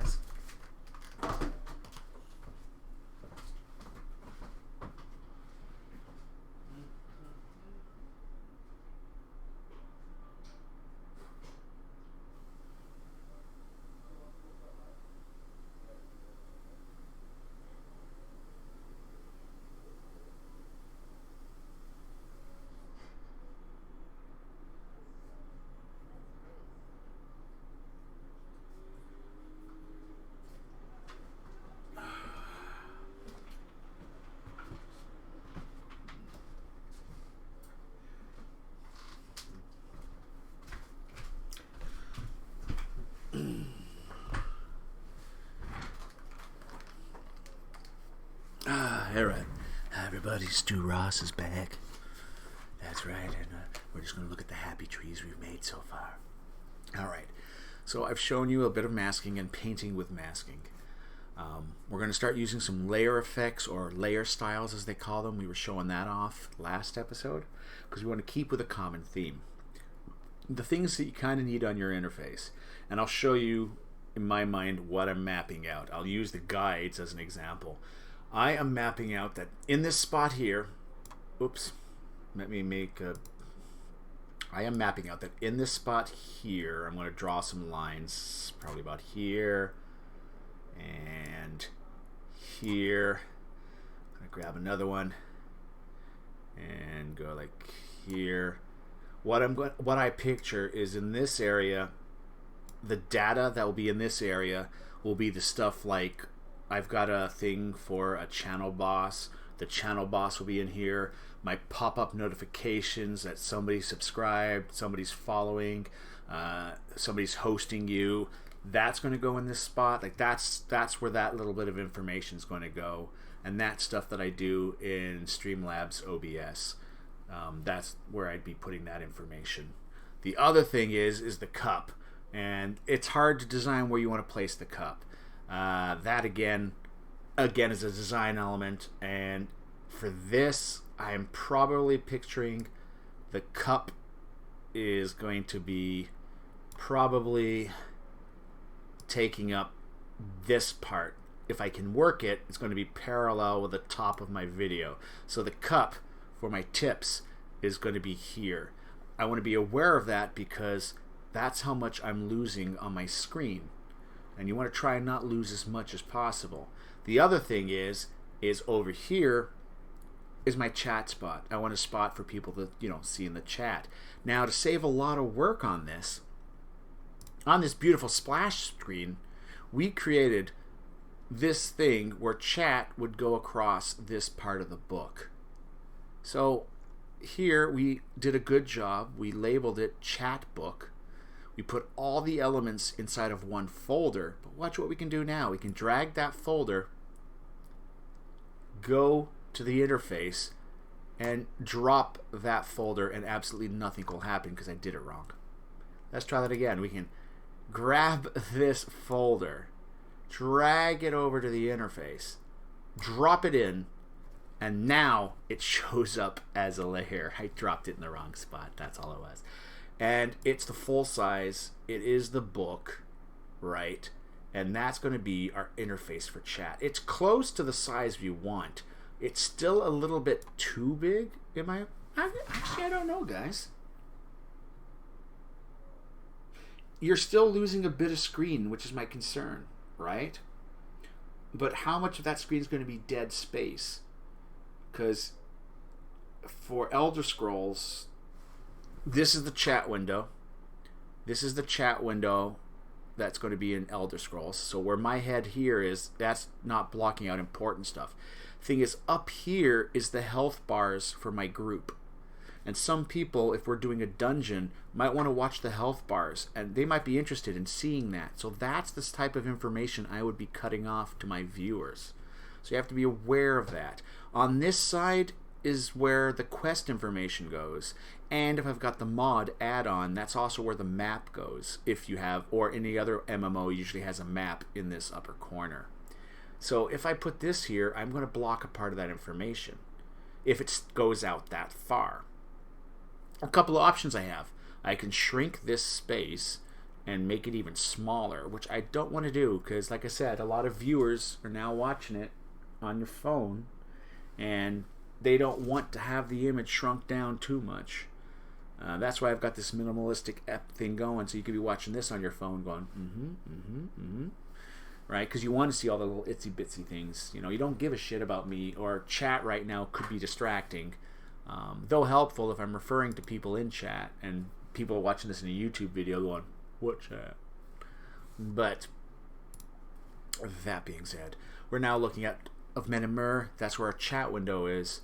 Again, if you quickly missed that, all I did was grab the nicely labeled folder with all the information in it and dropped it into this, not the area I wanted to, that was my bad, into the actual image. Drop it in. And what I might do for that, I might shrink it down a little bit. So what we want to do is, you don't have to go into the folder and adjust all of this. Literally all you have to do is have the folder selected. All the effects, all the layers are in one folder. You're affecting everything in that folder. You then go to edit, and then you go to free transformation, or I just want to scale in this case. Scale. The reason I don't want to rotate the book is I can't really rotate the chat text. So if I have the book askew and the chat text is still going, that would be a problem. I think I can actually even rotate my camera slightly. I'm not too sure, I gotta check that, to make it a bit askew. But that's not as big of a concern because I'm all over the place. I'm dynamic. Yo. Whatever. So we've got this book selected. You will notice because of the layers, there is actually a larger area selected than the book itself. So we're going to drag this down in the corner, and as I've mentioned before, make sure that that's locked up there. It should be locked normally, but you always want to make sure of that. So we're going to shrink that down a bit because that should be okay. That should be okay for the text showing up. And we're going to maybe move it down about mid-screen a bit more. This is a tough choice. You could put it closer to my image. Then they would have more of the chat window covered up. The reason I do that is sometimes for privacy. If I'm streaming and my friends are sending me a private message, you got to be aware that your streamer viewers might be able to see that. Or I usually let all my friends know that I'm streaming right now, which gives them a heads up. Hey, if you want to, say, hey, so-and-so is pissing me off in the guild, save that for another time, So there you go. That is what I'm thinking. I've shrunk it down a bit. I want to show off that spine, because that's a nice spine we put together there, the little lacy spine on the book here. And then it leaves a little bit more space on the top, which we can fill with other fillers. So, and you've also noticed there's a drop shadow. I'm like, oh, that's a really good drop shadow and an outline. Well, guess what? I can go like this. Boop. I can see that bevel and emboss. Where is it? There's that stroke. There's a stroke and a drop shadow on the book. Remember, we hit Alt button.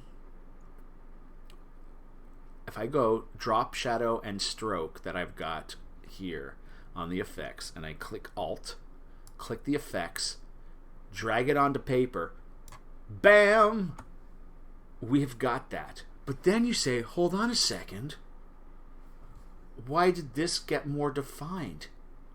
And I'll show you why. First off, we've got a drop shadow on this piece of paper, which is nice. And because we've got a transparent layer, the shadow will actually show up on the transparent layer. Meaning, when you're streaming, if there's a white screen, that paper is going to put a drop shadow on the monitor. It's kind of cool. Like you got the drop shadow of the book that will show up if it's light enough to show it. Why it's gotten darker here is, even though we did not cut it out, those rough edges that we created in paper have got a 1 pixel outline on them. Looking a little bit more now like what you see with this interface. If you see that it's got a bit of an outline around it, you'll notice that our interface has got a similar outline. Even though we didn't cut it out, the mask considers it cut out. So for purposes of layer styles, it applies. Remember how we can make a layer invisible and we could paint with a layer style? That'll be something else I'll be showcasing. Same theory goes on here. We're creating the outline. And again, it's created more annoying spots I've got to get rid of. So let's get rid of it. Let's go back to this. And we know how we do that. We close this. We go back to paper. We go back to the mask layer of the paper. We get our brush. We make sure we... Oh, that's our paintbrush. That's the wrong one. We go to our brush. Make sure we've got the one we were using last. And make sure we've got white selected, because I want to get rid of this. And just start painting back some of those elements. Because the black outline made it more noticeable in my eyes. Some of the things that were just not sitting well with me. That's not bad. I don't mind that much. That's kind of interesting. That's a little happy spot there. We're just working with some happy spots here. But there we go. We have to fix that up. But now it's got more of the rougher break that I wanted to see, like they have for Elder Scrolls. So we've got a couple of elements all set up right here. The next thing we want to set up is this background. And I think we if you double click on the text, you get the text. You're gonna have to double click on the gray to bring up layer styles. You can also go to the window and open the layer styles this way, but I like doing just double clicking. It's lazy and easy. Let's go to bevel and emboss. That's my buddy, and let's take a look at what it does by default. That's ugly. That looks like a cheap computer graphic effect, which it is, but it should be expensive, because it's Photoshop. Alright, which is not that expensive anymore. I explained this earlier. If you subscribe, it'll take you 4 years to buy an original copy of Photoshop with the money you spent on your subscription. But by that time, you would have probably already had to pay a $200 upgrade, which if you add that into the price, would probably add another year, so 5 years. And guess what? By the time you had the 5 years done, there'd be a whole new version of Photoshop out that you'd have to pay for again. So if it's your bread and butter, it's a good investment to keep buying, to do a subscription. And for some people, it's like no more than ordering a pizza a month. I mean, the price of pizza is freaking expensive. If you want to complain about anything, it's the price of pizza and not the price of monthly subscriptions. And you know what anyone complain about more? The freaking price of popcorn and pop at a movie cinema. I mean, I used to work at Starbucks, and they go, dude, isn't $5 a bit expensive for a fancy coffee? I'm going, isn't $6 a bit expensive for carbonated water and syrup for your pop at a movie cinema? Boom! You know what I'm saying? But anyways, I digress. See, it's all relative perspective on what's expensive and what's not, and what you're willing to pay for something. Like outfits that are for your character in an MMO that don't have any physical verification or existence in the real world, but you gotta get it. Let's get back to Photoshop, not me. Alright, so here we go. We're taking like the bevel emboss. The default sucks. I like the pillow embosses. They give a bit better of an edge around it. Ironically, if you want it to be successful, you want it to be subtle to the point that people might not even notice it, but they would notice if it's missing. What about, we don't want an outer. Just to show you, outer emboss. It's cutting into the paper. That kind of looks good here, but down here, like, it's like you inset it. You inset the image into the leather. Whereas a inner one is the reverse. It looks like it's kind of, the edges are being smooth around that way. And then the emboss general might work better. I think I will go, and let's do chiseled hard. Gives you more of an edge to it. And chiseled soft gives you several fragmented edges.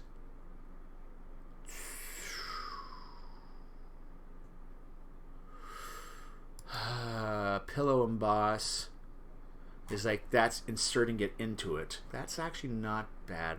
I'm going to change. What I'm going to change though is the contour. Right now it's a straight vertical line. I like to use a more natural curvy line, which is this one. That, in this case, is not the best example without editing, but it's usually a good example.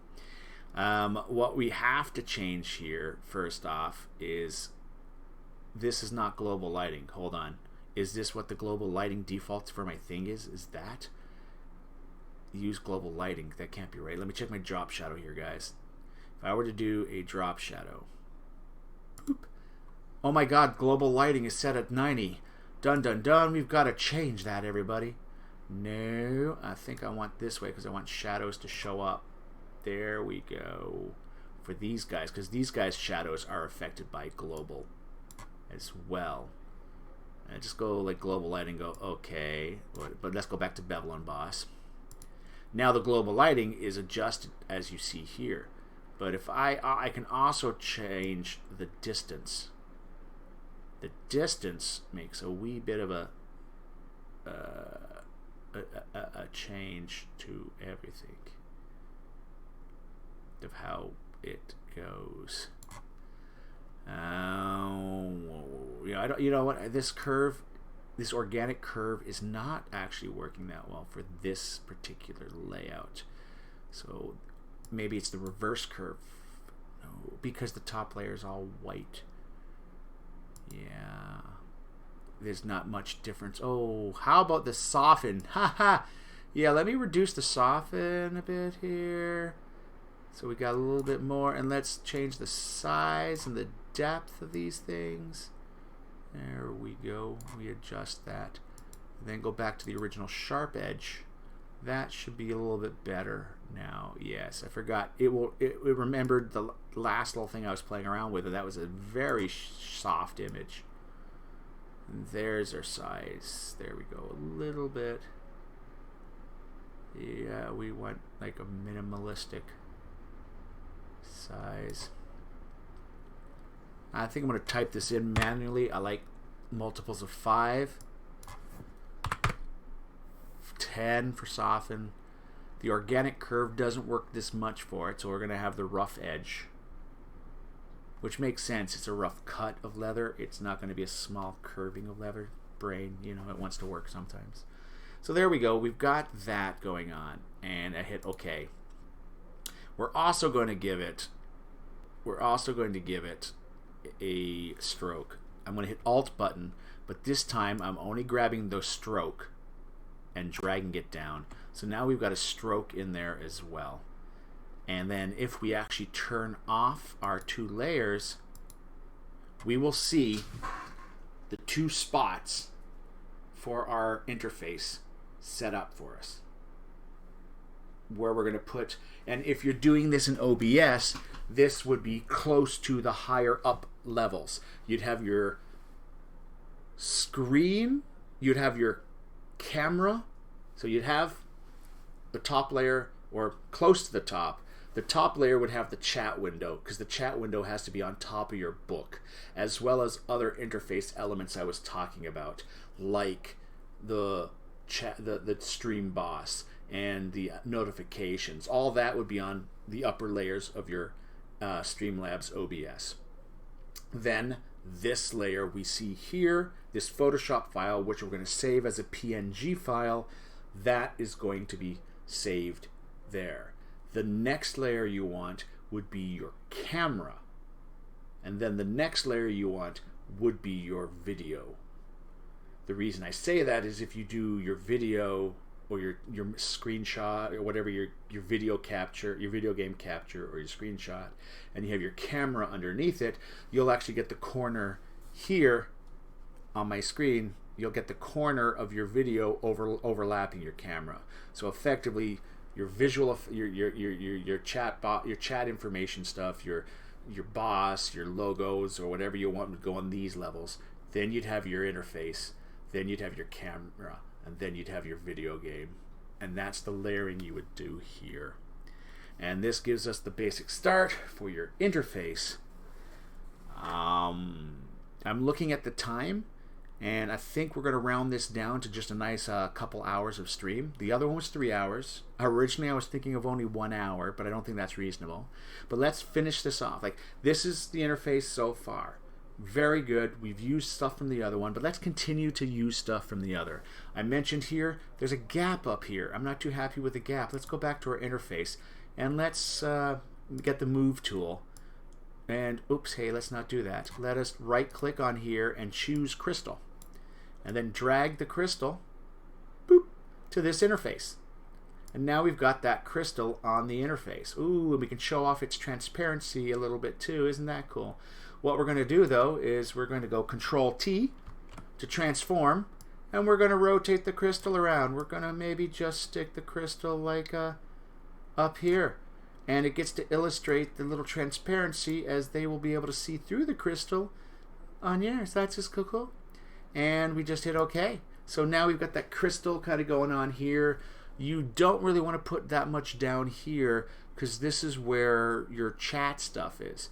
But it's going to be your stream boss or your announcements. That's going to take up space. But there'll be gaps in between. And if there's nothing there, like for instance, your stream announcements don't really pop up until somebody follows or whatever. And you might have it set up that it fades out after a while. What you could do is just do a little bit of something along there so people are aware that there's something else, like, hey, look at that dagger copy, and let's drag the dagger copy down, just down here. And what we're going to do is, by the way, you notice I did rotate it again since we last streamed, and well, I was about to do it, but we can just hit Control-T to transform, flip that dagger around, throw it, as a hint down here. You'll have stuff over top of it, but it kind of, and of course, it's 3D. Let's throw a little bit of the dagger sneaking up into the interface. Bang. There you go. So we've just got little bits and pieces. You could play around with this more. Throw coins. If you've got little coins, if you're going all out, grab an image of the crowns used for the crown store in ESO, if this is going to be an ESO project. And I just had a weird thing happen. I think my stream is still okay. I think my browser was just screwed up. Yeah, my stream's all good. I will put down some of the coins.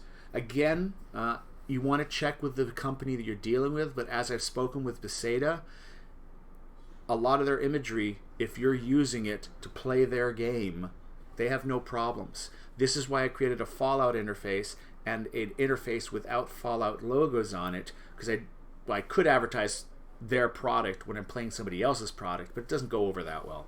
So I'd have one interface that I could put crowns on it, and I don't have the men and myrrh and all that for just fantasy. And then with the fantasy one, I start putting the ESO crowns on there, a little bit of wax. Ooh, I've got wax. Well, we'll be finishing the stream shortly, but yeah, remember, I've been wanting to use the wax. You're like, what? I got this glob of wax, right? So I want to use the wax. Let's get the wax in here somehow. Bang. That's like your little wax seal. What I'm going to have to do, though, is I'm going to have to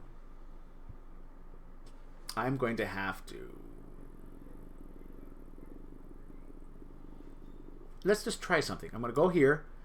I'm going to drag it to my interface, blob, and I want to apply a mask to it. I could do a selection and get the selected...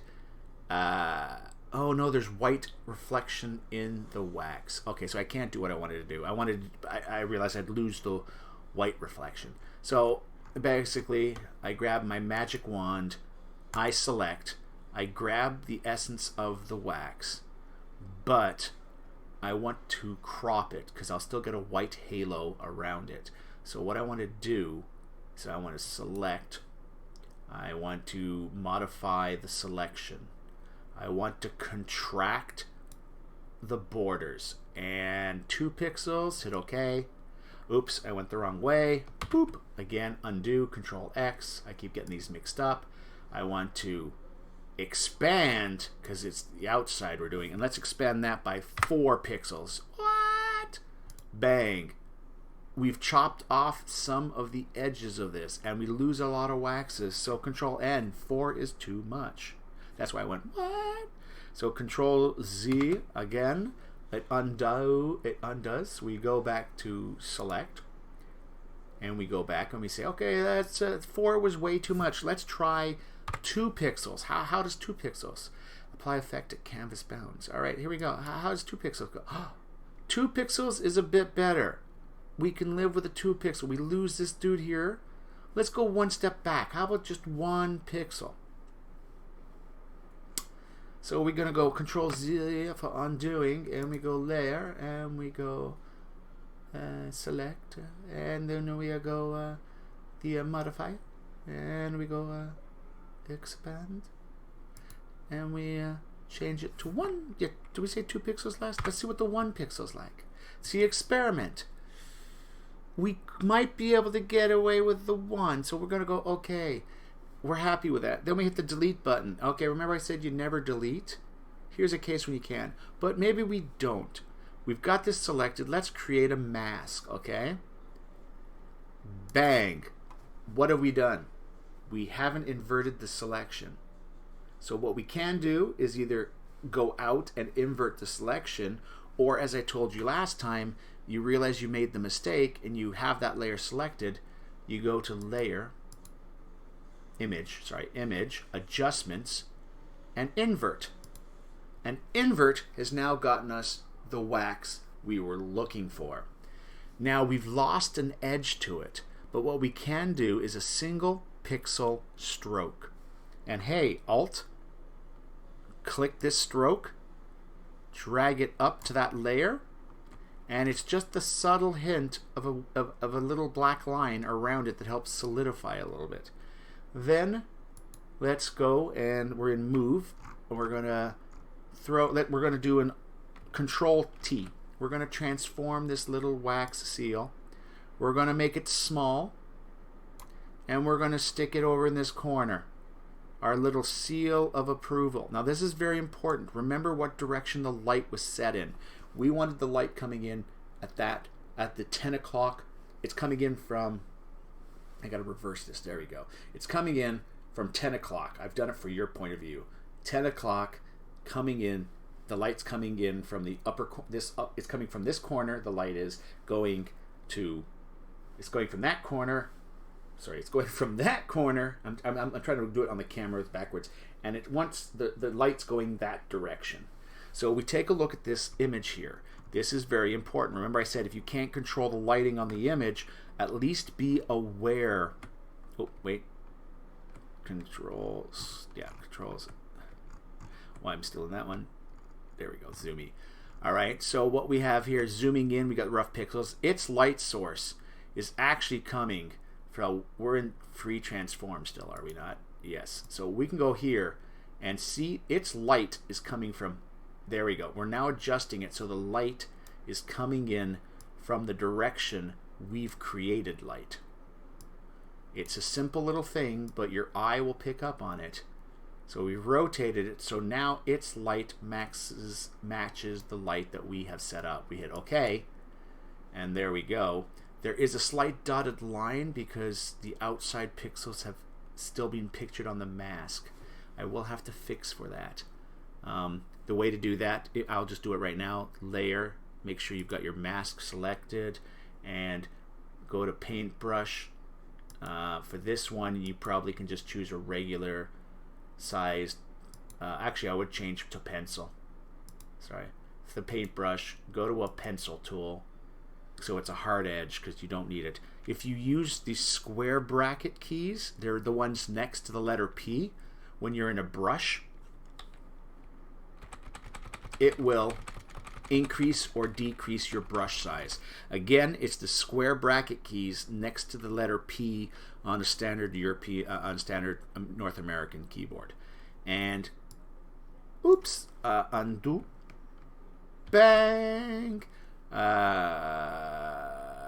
X. It's the I don't want to reveal. I want to hide. And there we go. What we're doing is the slight little dots you see are small figments of the edge of the screen. So what I've just done is gotten rid of that, so those are gone. Again, I'm doing this quickly. I could take my time, but since I want to bring the stream to an end here, this is just a quick few seconds. Blip, blip, blip, blip.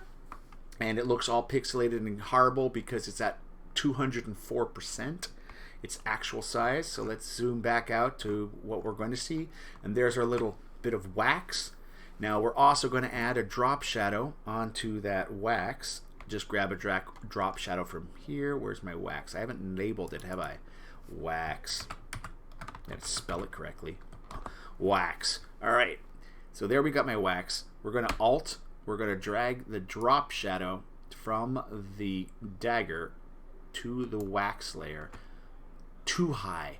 So we're going to go here, and the distance is making it look, so the distance wants to be a lot closer to the object because it wants to be like right under it.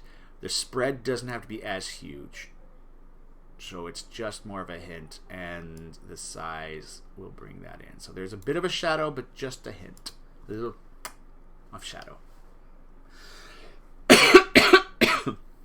Lastly, this is what I wanted to do. If I go to the book, open the book, go to, where is it? Inlay, Skyrim logo. I'm going to drag a copy down. If I make a new layer, but I drag a layer to the make a new layer thing, bang, it makes me a copy of that image.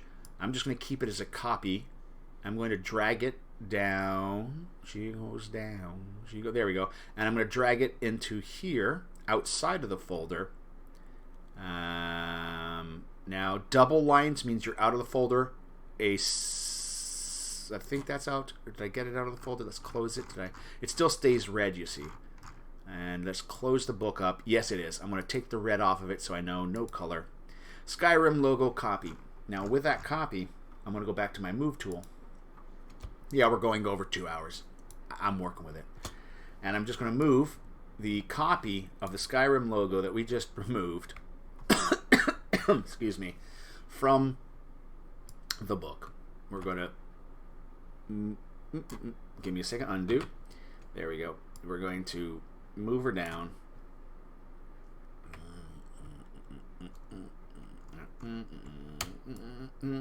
right.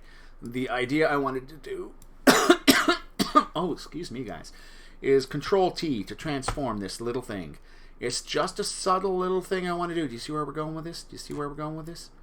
It's just a subtle little thing that's probably going to get missed, but it's going to be there. We're going to put the Skyrim logo in the wax. Okay. Control T again. It's going to be so subtle, sadly, that you might miss it.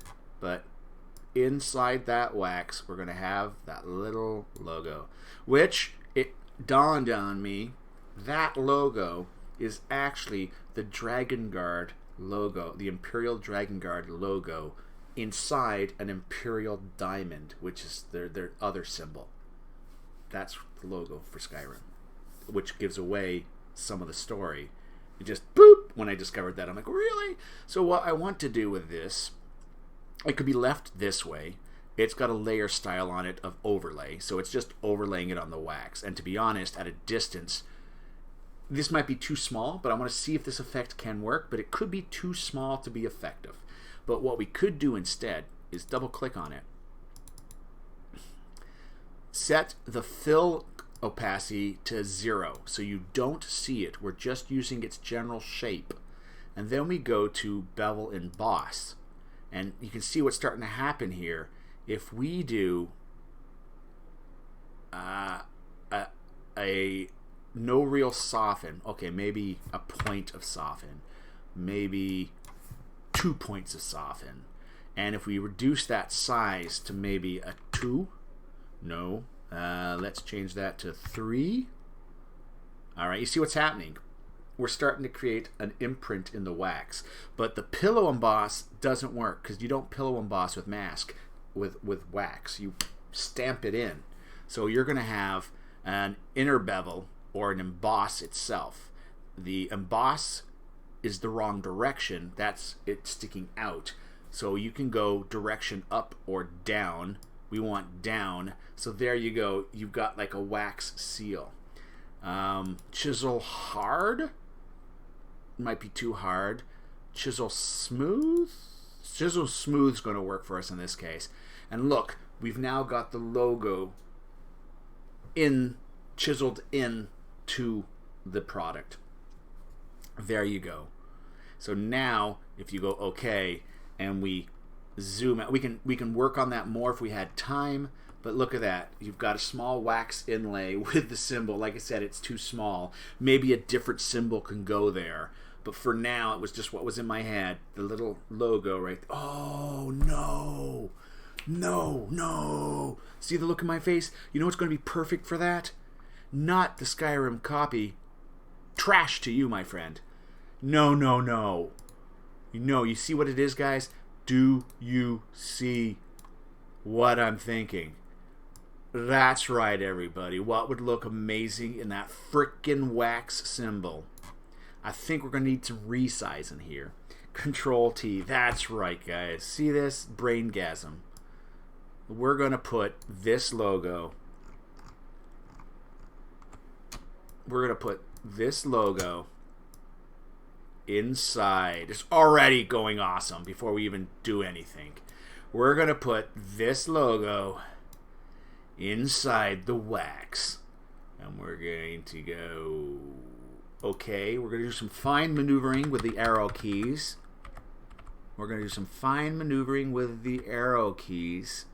And then we're going to effects, and we have to change that bevel and emboss. We already know what we want to do. Not a pillow emboss. We want to do an inner, and we want to have it go down. And we want it not... Well, in this case... Oh, that's right. Was it 2? We said like a 2.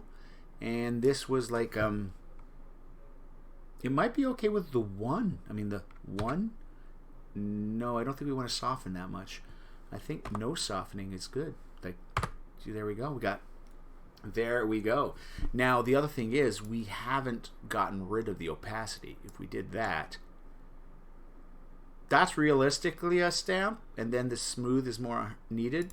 So, yeah, let's change that smooth back. I think we had the smooth to 1.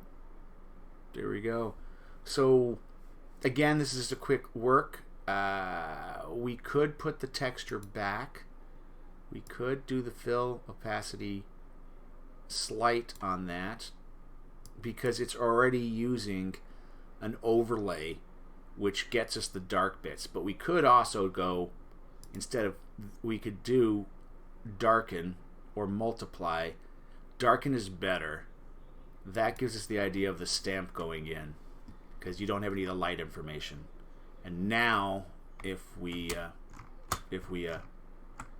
go, yeah, we want that, and then we go, oh, what's going on? Why am I not zooming in and out? Oh, just try something here. There we go. And now we have stamped in wax the little. I'm still going to play around with that overlay. That overlay's not working for me that much. I might go back to I might go back to overlay and not the darken. Let's add a distance. Let's click on that darken. Lighten's not the thing. Dark burn. Ooh, maybe a color burn? No, that's definitely not right. Darken color. This just gives us the black. And then overlay. Soft light overlay. Vivid light. Pin light hard mix. I would still say the regular overlay might still work. It's got the hints of the stuff. We've got the stamp. And now if we remove, if we go to view, we can turn off guides. Where is it? Rulers. Or where is it? Show. Turn off guides. If we turn off the guides, we can see what our interface is looking like. It's looking pretty good. Control S to save. And then we will do a file save as, and this is important, we want to save it as a PNG file so the transparent layers are maintained. And we go save. And there you go, guys. This is a quick and dirty, but I hope you understand a little bit better. Walk away with delete is the last option. Masks allow you to go back if you screwed up. And believe me, there'll be many times you may have deleted a bunch of stuff, then you have to resize or do something, and you're like, I deleted it. You don't delete old school. Masking is what you use. So you can always go back if need be. Because you have never idea. If you're doing this for yourself, you might notice something you need to fix. If you're doing it for a client and the client suddenly has this weird change of mind, you've got to smile and not say, well, I deleted that, I have to redo it. No, you go, I got this, and you've still got all the original information to work with. And if need be, if you right click on the transparencies, you can disable the mask if need be to see the product, the image without any masks.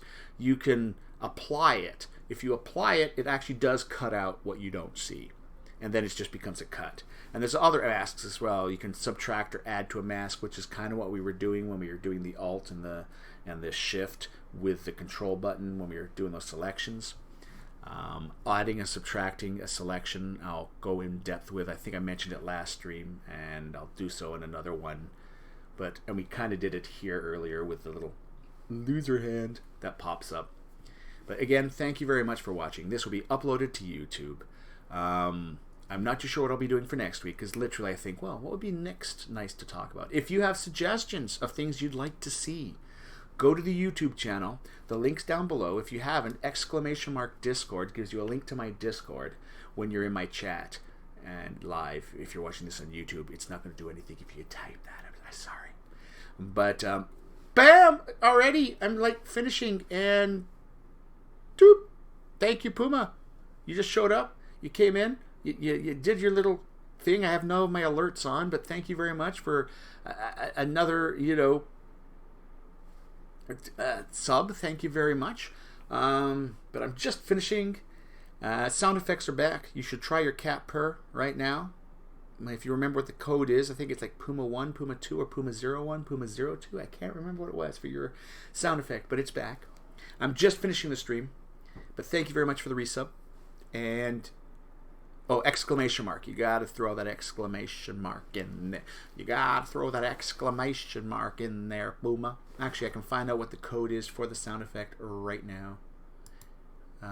It is not that, apparently. Oh, by the way, those that are watching the YouTube video, we're done. You can go watch the next thing that's suggested up in the upper corner there. Thank you very much for watching. Don't forget to follow, and don't forget to subscribe for the YouTube viewers. That's something I gotta say. And don't forget to check out the actual Twitch channel that this comes from live.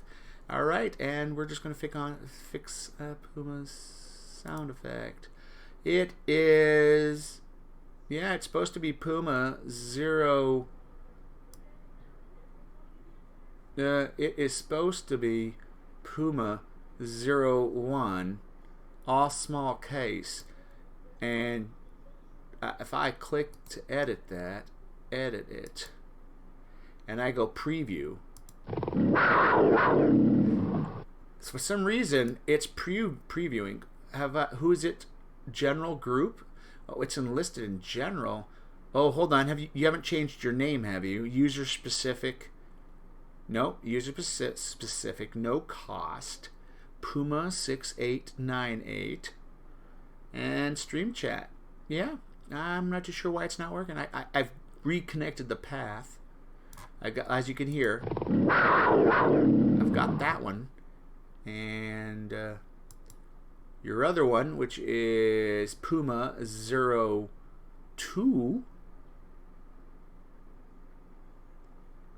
is edit, and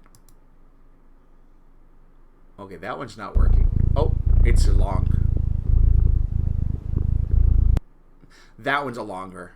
That has a long lead in. So I don't know why it's not working. Unless they've changed it. You know, you try Puma 01. Yeah. Oh well, you've spammed it a lot. I'll just blame this as being a chatbot error. Maybe you're not properly in my channel, chatbot. No, he's there. Oh well. So again, for those people that are watching the YouTube video, why are you still watching? I appreciate it, but I'm done now. Go watch, you know, Because Science. That's a great series if you don't know about that guy. Watch him. It's great. He's a geek and he talks about stuff about video games and comic books and how science can apply to it. I just advertised to him. He's a great guy. Don't forget the music we were listening to in the background that I mentioned at the beginning. Thank you very much, everyone. This has been another Stu Ross presentation. I thank you again for watching Photoshop 101.